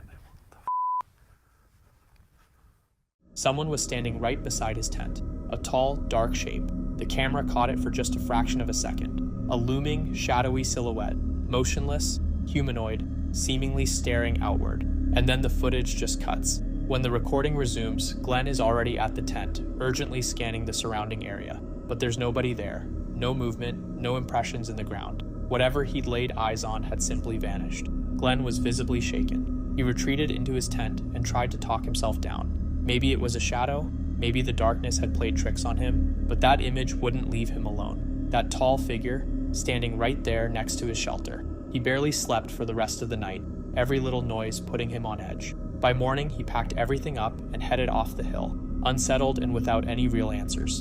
In a follow-up video, Glenn went back to THRLL and walked through the whole experience. He took viewers to the precise location where his tent had stood and the exact spot where the figure had appeared. That's when he shared what he found after sitting down to review the footage at home.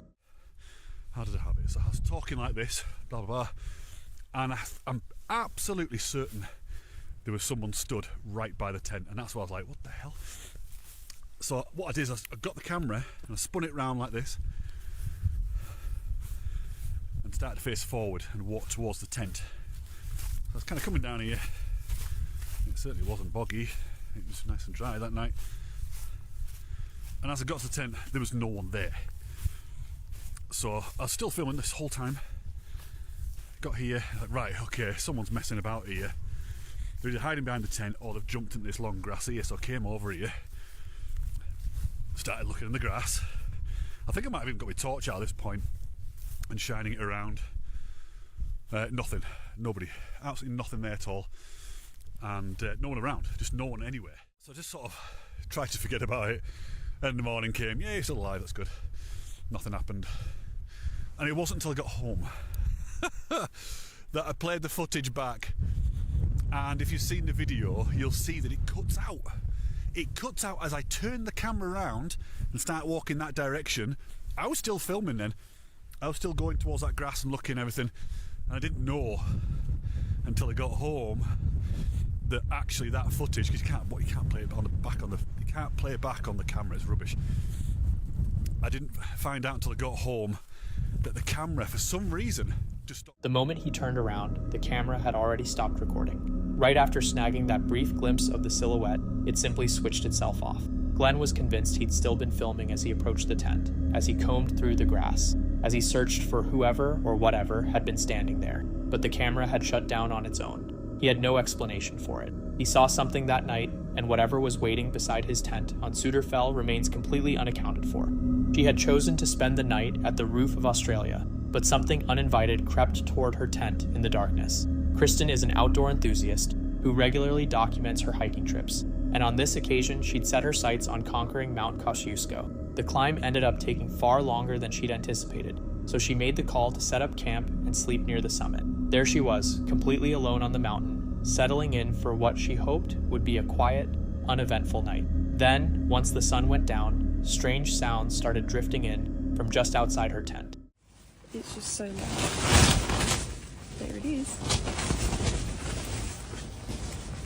Initially, she tried to dismiss it, reasoning that it was nothing more than the wind playing tricks on her, but the noises kept coming, and before long, they took on an unmistakable quality. Heavy, deliberate footsteps circling her campsite. Paralyzed by fear, she stayed put inside her tent, forcing herself to hold it together until daylight finally broke. When she posted about the ordeal online, plenty of viewers weren't ready to write it off as a weather phenomenon. Some pointed to local wildlife as the likely culprit, a dingo being the most common suggestion, while others raised the unsettling possibility that another person had been out on that mountain with her. In isolated locations like this one, even the faintest noise can feel enormous, amplified by the sheer remoteness around you. But clearly defined footsteps are a different matter entirely. They force you to ask whether you're dealing with an animal or something far more concerning. So, what's your take? Was Kristen truly the only soul up there that night?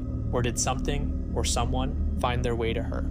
The final video of the night, and easily the most unsettling, comes from a channel called Exploring with Angelo, a paranormal content creator who ventures into abandoned, haunted, and deeply eerie locations, documenting ghost hunting, paranormal investigations, and urban exploration along the way. The date is March 21st, 2025, and on this particular occasion, Angelo finds himself camping solo in a remote, snow-covered wilderness. He does his best to keep warm beside a fire, but the night wastes no time turning sinister. Unexplained sounds begin closing in, clapping, whispering, and what sounds like distant cries bleeding out of the darkness, clearly rattling him. In an attempt to make contact with whatever might be out there, he pulls out a spirit box, and the responses he receives are nothing short of bone-chilling. They hint at tragedy and confinement. As the hours drag on, the atmosphere grows heavier. He picks up the sound of footsteps nearby.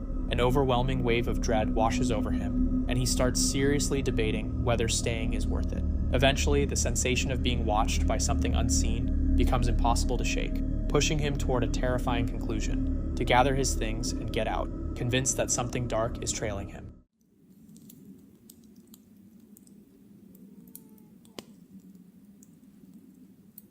It sounds like a baby. Oh, there it is again. Huh?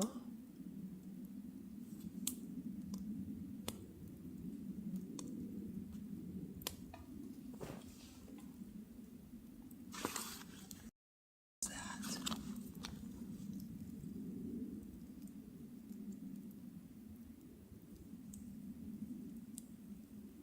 Did you just make a noise? Why is it not saying anything? This is getting a little strange.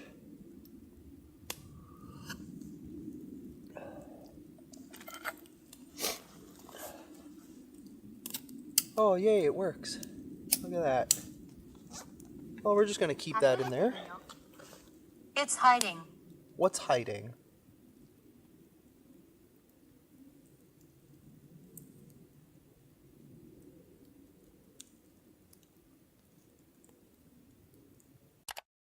A disturbing noise echoes through the distance. It sounds like a baby crying. Confused, Angelo looks around but sees nothing nearby. Moments later, his spirit box suddenly goes off, intensifying the fear.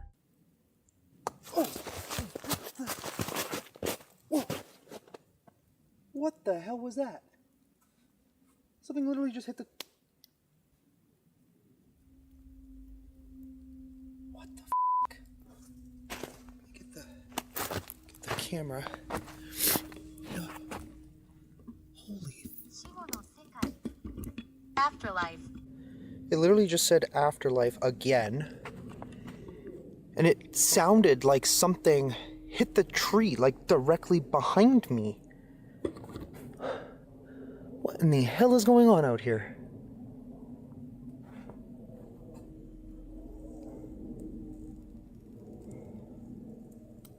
What the f...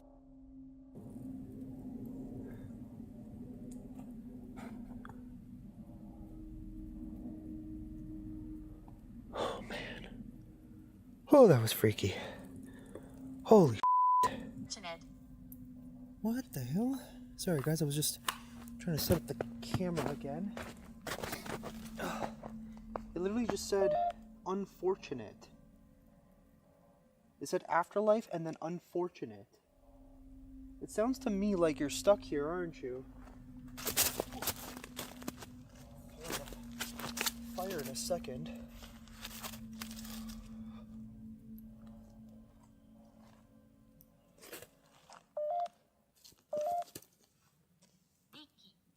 Getting a lot of responses.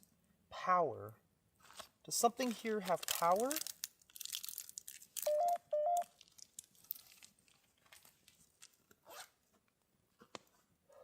Sorry for all the smoke, guys.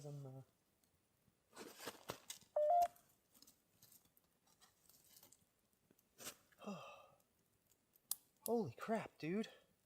That sound directly behind me literally scared the crap out of me. Whew. Nervous now. I'm getting the worst feeling out here humanly possible. Something is definitely wrong. Very, very wrong right now. Tragedy. Tragedy?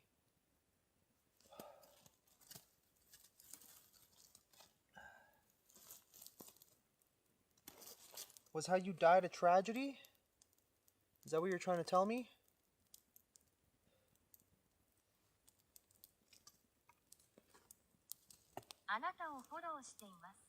I'm following you. Oh, shit. Dude, okay, I need to turn this off.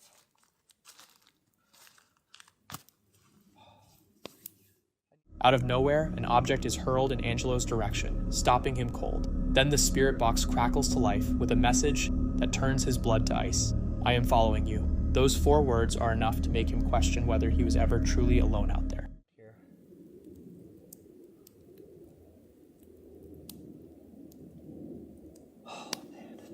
Alright guys, I don't know how to describe how I'm feeling right now. But it's not good. I'm feeling overwhelming dread, anxious, sadness.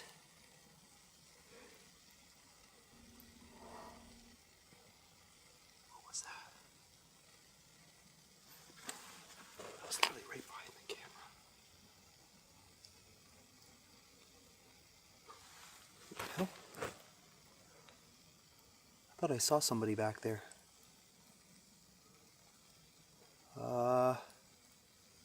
Hello? Footsteps. There might actually be somebody back there.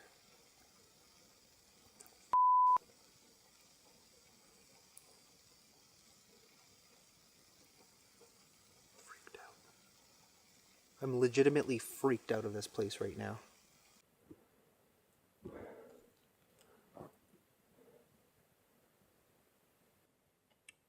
Someone back there?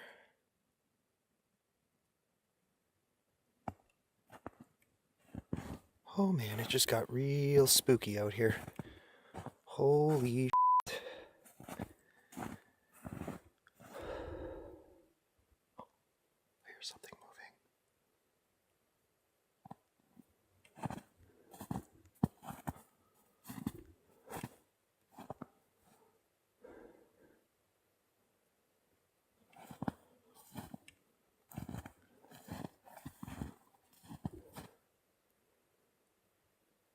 I hear something like over there.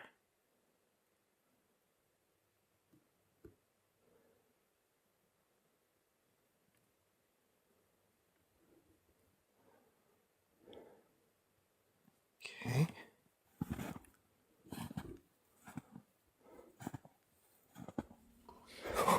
What the f was that? Something literally just whispered in my left ear. What was that? Oh man. Dude. Okay, this is getting crazy. Holy crap. Oh, my feet are so cold right now. So freaking cold. Okay, I might leave. In all honesty, I don't think I'm gonna stay any longer. Alright guys. Like I was saying, I don't know how to even explain this right now. I feel like that was a warning. I think I need to get the hell out of here. So, what we're gonna do, because my feet are absolutely frozen, I did bring a change of socks, because I figured I might need them. Depending on how late we end up staying here. It has been quite some time, but I need to get out of this particular area. First, I'm gonna try and dry off my feet a little bit better. They're actually not bad, but that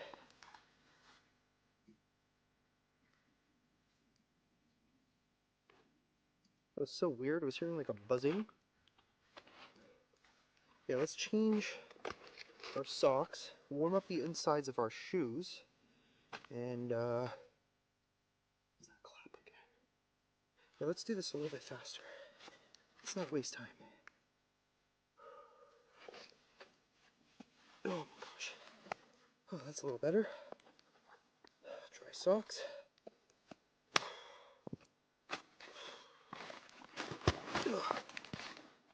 Let's try and get they're pretty dry, not terribly wet, but let's just hold them over here and dry off the insides a little bit more.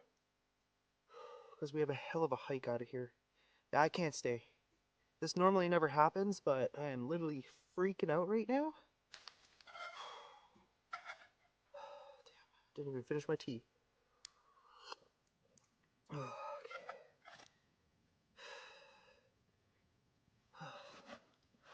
Ooh, look at that. So much steam.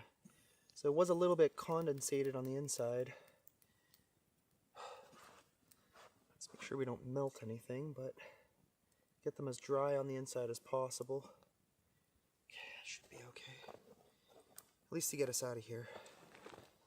Whew.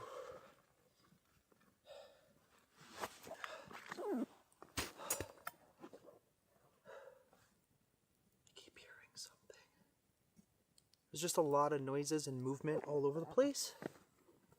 I'm starting to get hungry, but I'm not even going to waste time eating. We'll eat once we get out of here.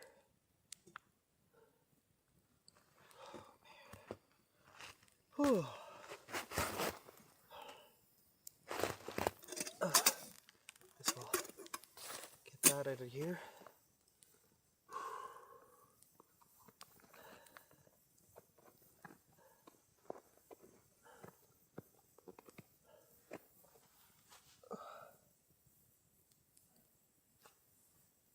I just don't feel right.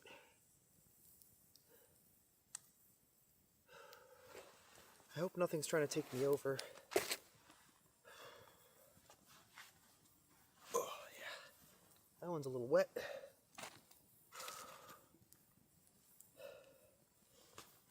That's better.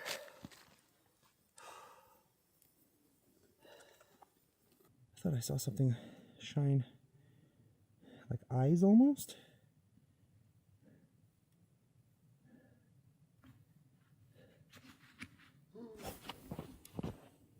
I just heard something behind me.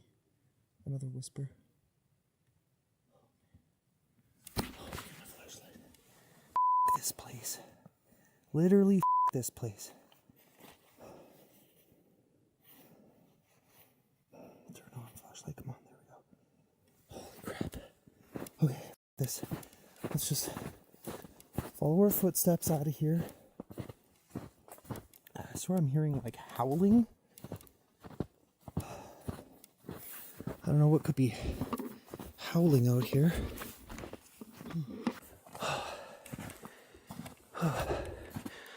Fortunately, Angelo managed to escape the Japanese forest without any physical harm. But was retreating the right call? Personally, I'd say absolutely yes. When every instinct in your body is screaming that something is wrong, you listen to it. But what do you all think? What was really behind those sounds, those cries, that invisible presence? Was it wildlife, a restless spirit, or something far more grounded and dangerous? Maybe another person hiding somewhere in those trees? Drop your thoughts below. Osarki is the mind behind a YouTube channel driven by risk-taking, raw curiosity, and head-on encounters with the unexplained. His content pulls audiences into derelict buildings and off-limits zones, where the sense of danger is almost always lurking just around the corner. While most of his adventures lean heavily into the strange and supernatural, nothing could have braced Mo or his crew, Mo and Moses, for an experience that turned out to be far more threatening than any ghost or apparition they had ever chased. On September 22nd, 2023, Moer returned to a property he hadn't touched in quite some time. What greeted him was not what he expected. The place was no longer vacant. Homeless individuals had moved in, turning what was once a still, quiet location into something volatile and charged with tension. What seemed at first like a straightforward trespassing situation rapidly unraveled into something far darker, setting off a chain of events that would push Moore and his close friends to their absolute limits and force them to face a threat that was entirely, disturbingly real. Helping me out today. Guys, I made a discovery. I was here by myself, literally. Just went. What was that? Yeah. Wait, is there somebody else? No, I searched the whole house. I've Mo, been you here. messing with us, man? No, I've been here. I came here to relax right now, bro. Please, please. There's no. There shouldn't be any stuff. Hello? Dude, I've been in here. There's no one here. We're 3 guys, by the way. 3 guys, 1 cup. Mo's got a machete. There's no one here. Check that room. Go check the room. No, come on, man. Oh, I gotta check it. What the?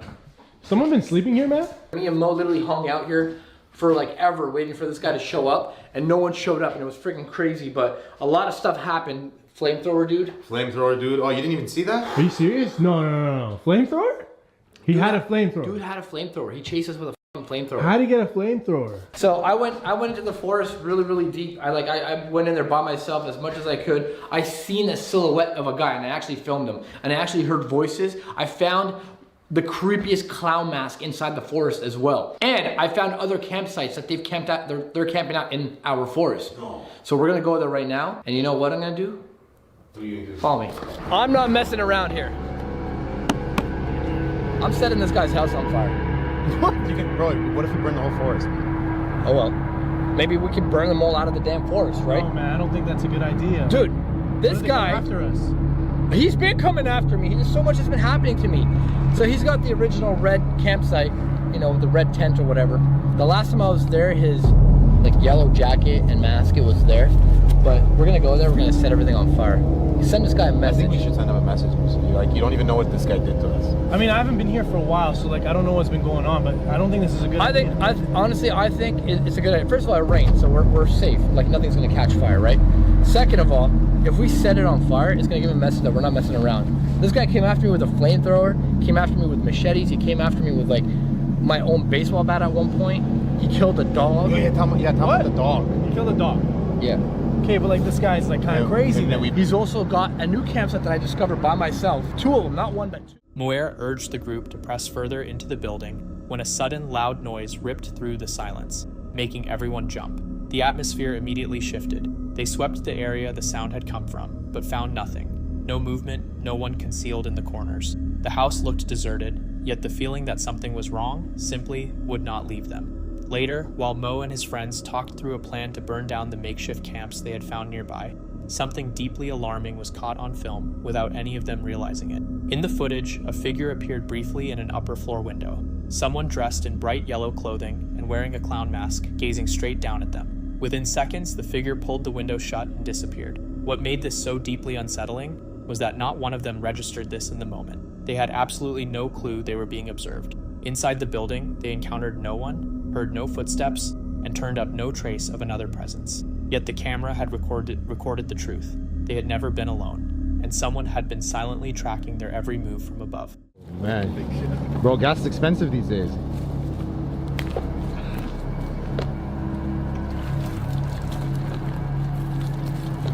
He's gonna get the message for sure. I hope you're watching me. Whoa! Oh my god! Whoa! Oh, bro, that's huge! You're gonna burn the forest down. Wow. Oh shit! Spray paint! Spray paint! Spray paint! It's gonna blow. Oh, it's gonna blow up. Move! Yeah. Move out of the way. Ooh. Someone's been here since I was here 2 days ago. That Smart Water bottle wasn't there, and this Smirnoff beer can wasn't here. That's kind of creepy. So look at what they've done. They had a shelter here at one point. These are walls, right?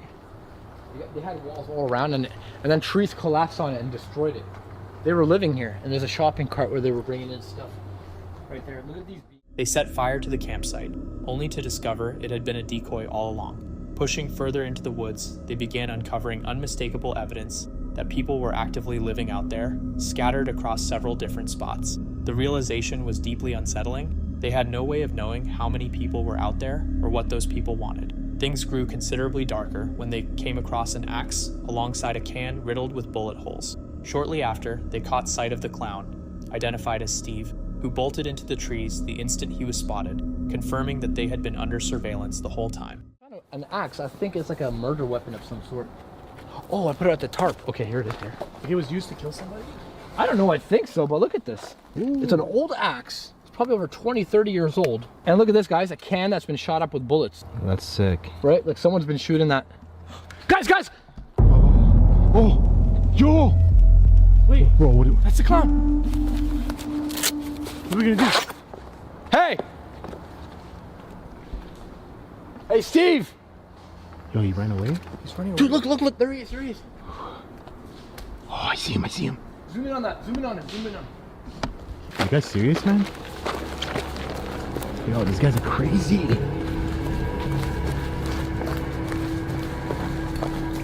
Mo, do you know where it is? The other campsite? Yeah, it's over here. I found this trail the other day. Let's try to be quiet because I don't have to see us.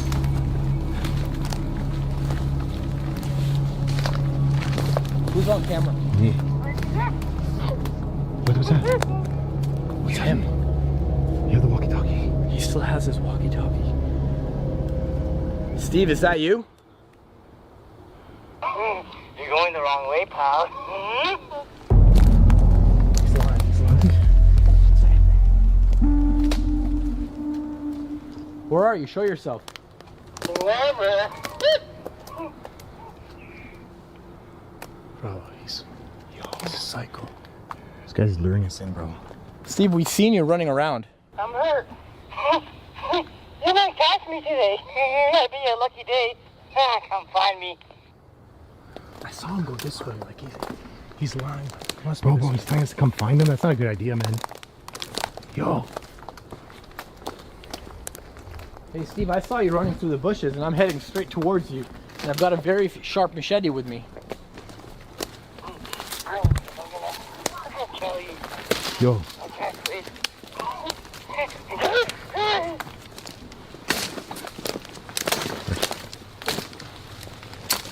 Bro, tell me other time, man. So he doesn't mess around. He said behind me. Behind you? I don't see him anywhere. This is the other campsite that I was telling you guys about.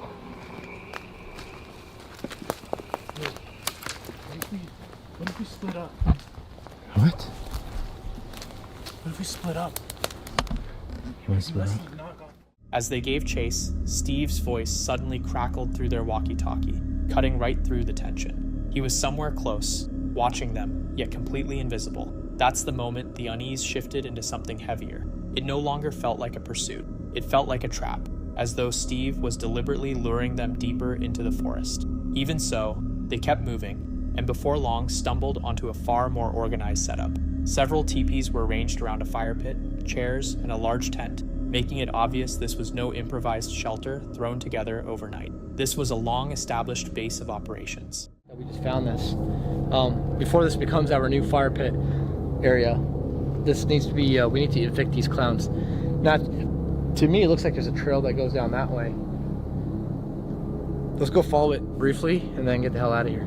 There's a dry riverbed here. Yeah, so we haven't been here yet because I haven't seen this. No. I do believe that there is another campsite here somewhere. What is that box looking thing over there? See that? Right there, yeah.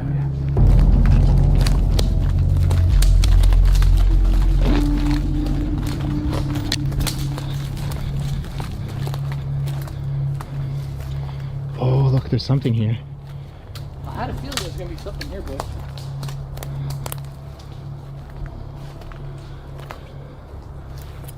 They've been here too. Why would this be out here? More beer cans. Look at this tree, guys. What a tree. Whoa. The find shook them. It was obvious these individuals hadn't just recently arrived. They had been settled there for a considerable stretch of time. Rather than turning back, Mo and his friends made the call to push even further in, determined to confront Steve and find out who else might be out there. With a huge expanse of forest still ahead of them and no clear picture of what they were walking into, they made a decision that would prove far riskier than they anticipated. They split up, keeping in contact through their radios. What none of them grasped in that moment was just how dramatically that choice was about to escalate things. Yo! Who's that? Mo! The guy's here! I saw the clown. He's on that side, man. Yo, get the heck out of here. Come this way.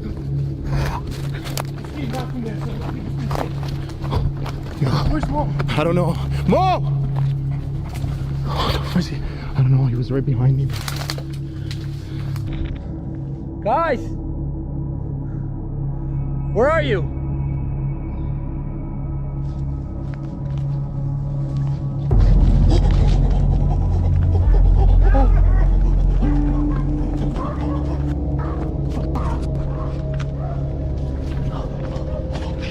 Shit, he's got a fucking machete. He's got a machete.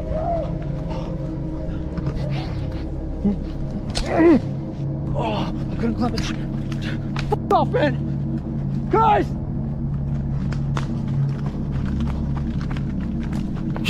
I hear some yelling, bro.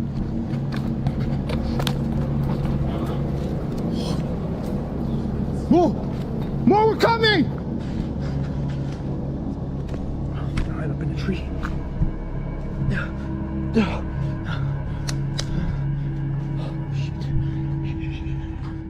The moment they separated, one group came face to face with a clown, as if it had been positioned there, waiting for exactly this. On the other side, Mo picked up on the danger immediately and called out to his friends, only to find himself being chased by a second clown brandishing a machete, making it horrifyingly clear they were completely surrounded. Mo! Hey! You leave him alone! Yo!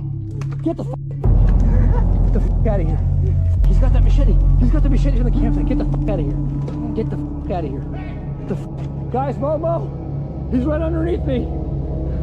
Get the f out of here. Mo! Go! I got a machete. You got a gun. Dude, you got a f machete. Get out of here. Get out of here. Out of here.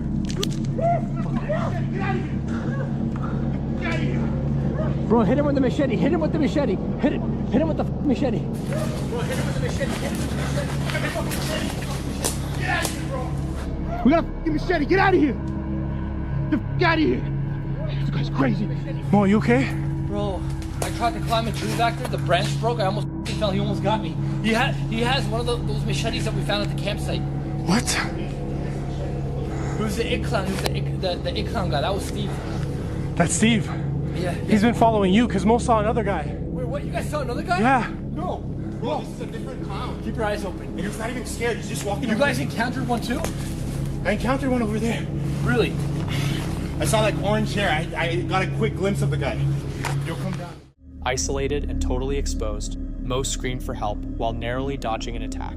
Across the forest, his friends heard the desperation in his voice and sprinted toward him. Their arrival was enough to drive the clowns back into the tree line. Shaken but not ready to walk away, Mo and the group tried once more to open some kind of dialogue, hoping to get even a basic understanding of who these people were and what they were doing out there. Instead of any kind of explanation, what they received was something far colder, a calculated, deliberate warning that made clear this was not mere intimidation. Whoever these individuals were, they were not done. The forest no longer felt like a place of adventure. It felt like territory they had never been meant to set foot in. What do you want, man? How do we get you the f out of here? Like, enough is enough. We set your fucking tent on fire. We found your other campsite. You know, you're outnumbered. There's not much you can do about it. The three of us, there's one of you. That's why you're being a pussy right now, right? He's outnumbered? I'm gonna get my brother's big Bob. Your party's gonna cut his tongue off, and then me, and I gotta eat you! He said he's gonna bring his brothers? Did he say Eggplant, Charlie, and what was the last guy? Before melting back into the darkness, the figure issued a bone-chilling ultimatum.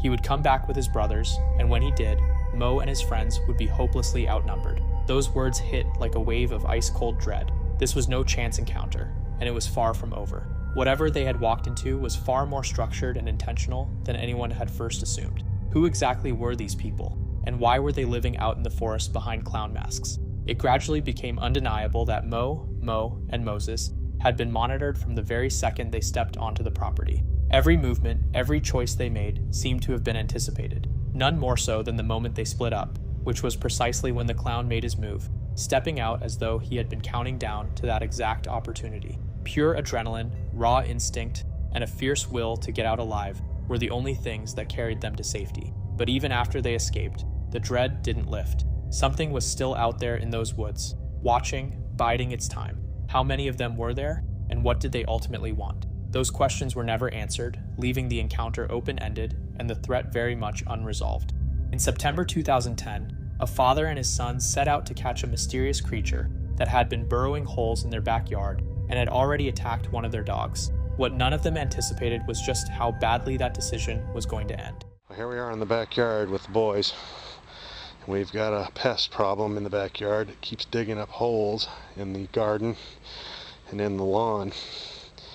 Now, we haven't been able to catch it, but our dogs have gone after it. It bloodied up one of the dogs, and the best thing I think we can do is catch it and then give it to animal control. So what we're going to do is we're going to put a hose in a fresh new hole it dug. Here's what the camera captured. Despite his son urging him to back off, the father reached in and grabbed what he was convinced was the animal's tail. Going down in the hole here. Okay, Mikey, take the camera. Here's your camera. I'm gonna grab it by the tail. I can see it in there. Dad, don't do it, don't do it, don't do it, Dad. It can't be that bad. It's just a critter. It might bite you. I can see it. It looks like its tail. I'm gonna get it. I'm gonna go for it. Oh, I got its tail. I got its tail. Oh. He was wrong. Oh, the man wound up getting bitten by whatever was lurking in that yard, walking away with an injury serious enough to need 12 stitches. It really makes you wonder what kind of animal could maul a dog and still have enough fight left to put a grown man in that kind of condition. Meet Sam, the man behind a YouTube channel called The Northwest Wind, a place dedicated to the unhurried beauty of solo camping and the restorative stillness of the outdoors. But a spur-of-the-moment excursion to an isolated stretch of land along the Allegheny River would turn everything upside down, leaving him with an experience he'll carry for the rest of his life. In early November, he made his way to a secluded 2-acre plot he was seriously considering purchasing, a goal he'd been chasing for 15 years. With the decision deadline looming, he decided to spend the night on the land to find out whether it genuinely felt like the right place. Of November, it's like 42 degrees and sprinkling on and off today. We're here on the banks of the Allegheny River, and I have to decide if I want to buy this property or not. They have accepted my offer. Well, not formally, but they said they would accept it if I want to move forward. So don't tell them, but I'm going to camp here tonight and see if this feels like home. So we're going to camp here tonight, and I'm going to decide if this is going to be the land that I've been looking to purchase along the Allegheny River for the last 15 years. That's been my dream, and we're gonna see if I want to make that dream a reality now or wait for something better. As he got his camp together, he opened up about the mixed emotions running through him. The scenery was undeniably stunning, but the usable land felt too cramped, and there was an indefinable unease about the place he couldn't quite shake. Having jalapeno poppers. These are from Aldi, cream cheese jalapeno poppers. I absolutely love these. I will eat the whole box, and tonight I'm gonna eat the whole box. So, well, it was impromptu and unexpected, but I will never complain about eating another delicious meal on the shores of the Allegheny River, and I'm privileged to do so tonight. Even if I'm pretty convinced that I am not gonna buy this land. I'm picky and I haven't found anything. After getting some food on and taking in the sunset over the river, he climbed into his truck to wind down for the evening. The plan was simple: throw on a movie, breathe in the surroundings one final time, and wake up ready to make his decision. What he didn't count on was the forest having other plans entirely. There's a really up noise coming from the woods right now. It sounds like a woman screaming. I was sitting in my front seat with the heated seat on, warming up. It's been dark for a long time now, and it sounds like a woman screaming. Listen, I don't know what the hell that was, but that has me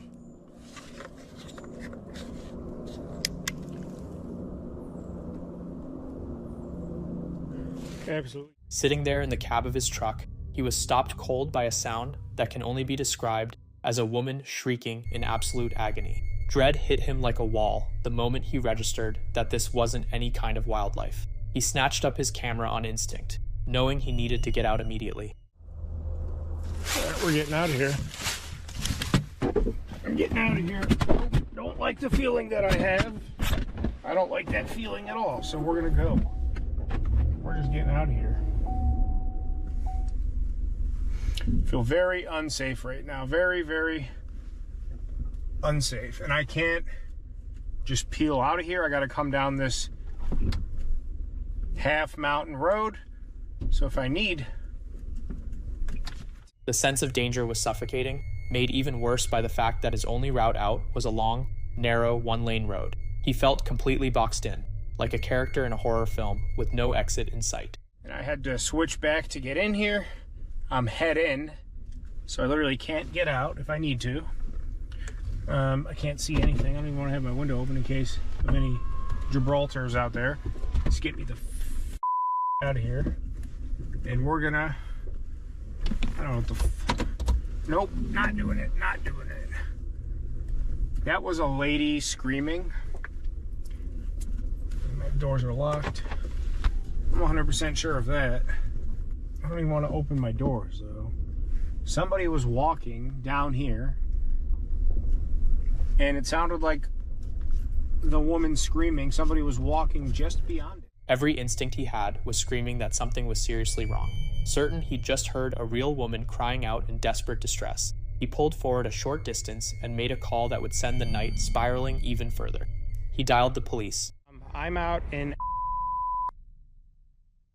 there's a property for sale. I'm truck camping up there because I'm supposed to let them know tomorrow if I want to buy it. And I all of a sudden heard this blood scream like 50 times. Within minutes, 2 state trooper cruisers rolled in, their arrival alone confirming this was no small matter. The officers followed him back down the dark, twisting road toward the property, their grave expressions doing nothing to calm his nerves. I'm going to leave my truck on, actually. This is fine. That's fine. I'm just going to stay here with my light. Ready to go. Let's go check it out, this guy. Guns drawn, they moved straight toward a cabin on the property, while Sam sat frozen in his truck, trembling. After sweeping the area, the officers informed him they'd spotted another structure further back in the trees and were moving to check it out, and that he was clear to go. You want me to wait, or what should I do? Okay, well, I'm gonna. Okay, well, be safe, and I wouldn't feel right if I didn't call, so whether it's nothing or something, be safe, and I just... Thanks, brother. Have a good night. Be safe. I literally have no words for everything that went down this evening. I'm about halfway home. I just stopped to get gas and kind of decompress for a few minutes. My nerves are absolutely shot. I can't really add anything more to the video than what you saw and everything I described. Those police officers did seem very on guard and suspicious, not only of me, but of the situation over there. And after talking with Jessica, I just was not in the right frame of mind to understand why I felt that way. He didn't wait around to hear anything else. The whole ordeal had rattled him to his core. He'd come out to the wilderness looking for an answer about a lifelong dream, and instead found himself at the edge of something potentially far darker. Whatever, or whoever, was behind those bone-chilling screams was never identified. A haunting question swallowed up by the shadows of the Allegheny woods. Beneath an overcast full moon, YouTubers CJ Faison and Chris Baird rolled their van onto the notorious Burnt Bridge. We are taking all of you on a haunted adventure. This van behind me, the motivated van, we're going to be spending the night inside of the van on a haunted bridge, a bridge well known on my channel, a staple of a video series called Burnt Bridge. Every single time I've been to Burnt Bridge, there's something wild and crazy that happens. So tonight, it is a full moon, it is cloudy, and it is... Local legends claim that ancient ceremonies once tore open a portal at this very spot, leaving the surrounding woodland saturated with a brooding, restless darkness. The equipment starts going haywire before anything else. A device tucked in CJ's back pocket switches itself on without anyone touching it, speaking in a cold, mechanical tone. The forest has already made its presence known. What the hell is that? I don't know. It got burnt or something. Huh. Jeez. How did that turn on in my back pocket? Come on. Dude, stop it. There's no way. That's weird. You see that? Yeah, what was that? How did that turn on my back pocket though? I don't know. Doesn't make any sense. It should not happen. No, hell no. This is getting creepy. This is getting really, really creepy. Then come the gunshots. 2 sharp cracks echoing from the brush. Chris is down there right now. He is getting ready to do this. He's method.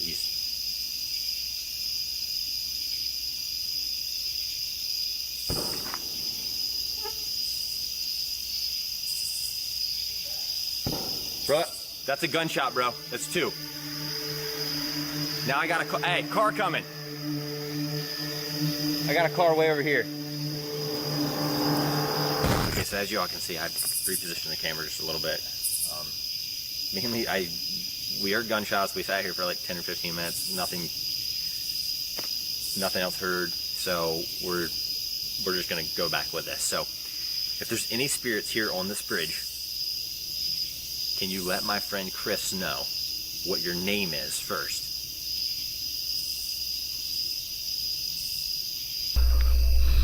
I said it's me. That's Chris, way down there. The light on the right side of the bridge. Leave.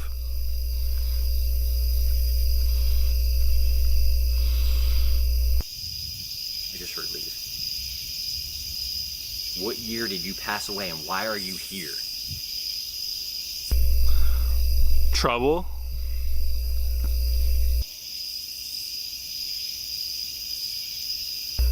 Regret.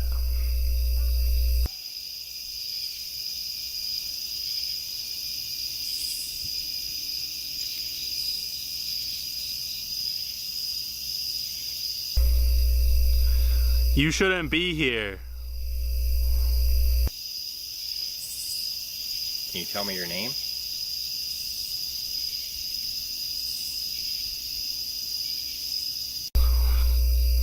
It was them. Can you go touch my friend?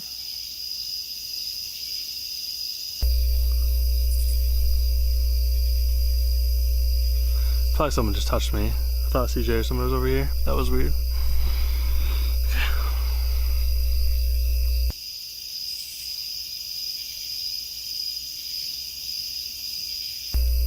Pay attention. Okay, pay attention to what though? What would make you upset? What if I said the word? What if I said the word burn or fire? Does that upset you? They kick off a spirit box session, and through the crackling static comes a bone-chilling message. You're doing. Spooked, they retreat to the van to try to get some rest, but things quickly take a physical turn.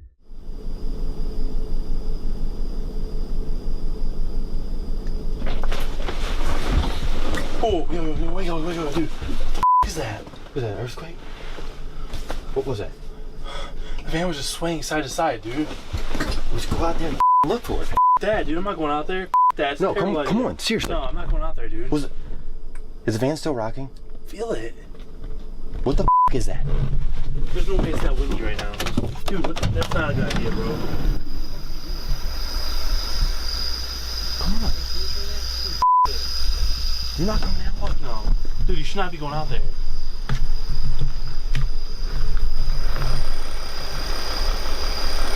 Why didn't you close the door? I ain't forcing them to do anything you don't want to do.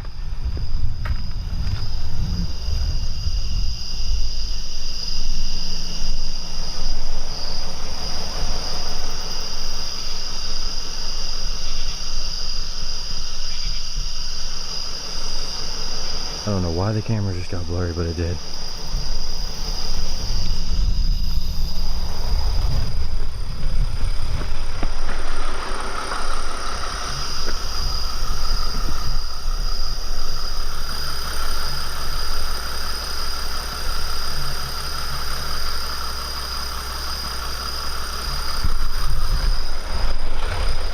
Anything? No, nothing out here.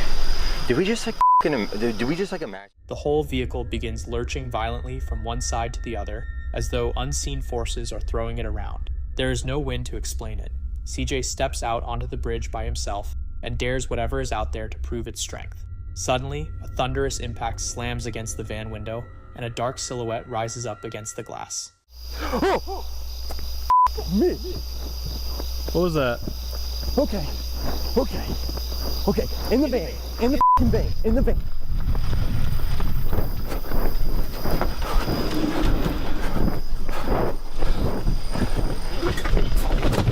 Oh! Are you okay? Are you alright? Dude, get up. Are you okay? Yeah. What did you see or what did you hear? What happened? Lock that shit. I did. What just happened? I couldn't even see you. I literally cannot see you. I went and stood on the bridge. I swear on my life, Chris. held my hands like this. I said, if there's anything good or evil here, I want to invite you to come here.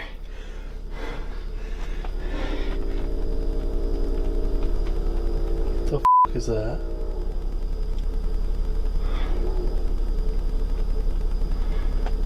What the f is that? I don't know.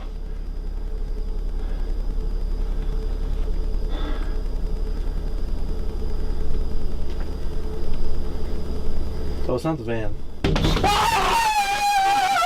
are you doing right now? I'm getting to my floor is what I'm doing. Come on, man. There's got to be somebody out there with us. There's got to be somebody, right? You want to go out there and look? Because I don't. No, I'm laying in the floor. I'm not getting the fuck up until the morning, Chris. Do the camera. Set it back up there in the middle. Set it back up there. Was there somebody out there, bro? The door's locked and we can't. We're gonna have to take the tripod, the partition down.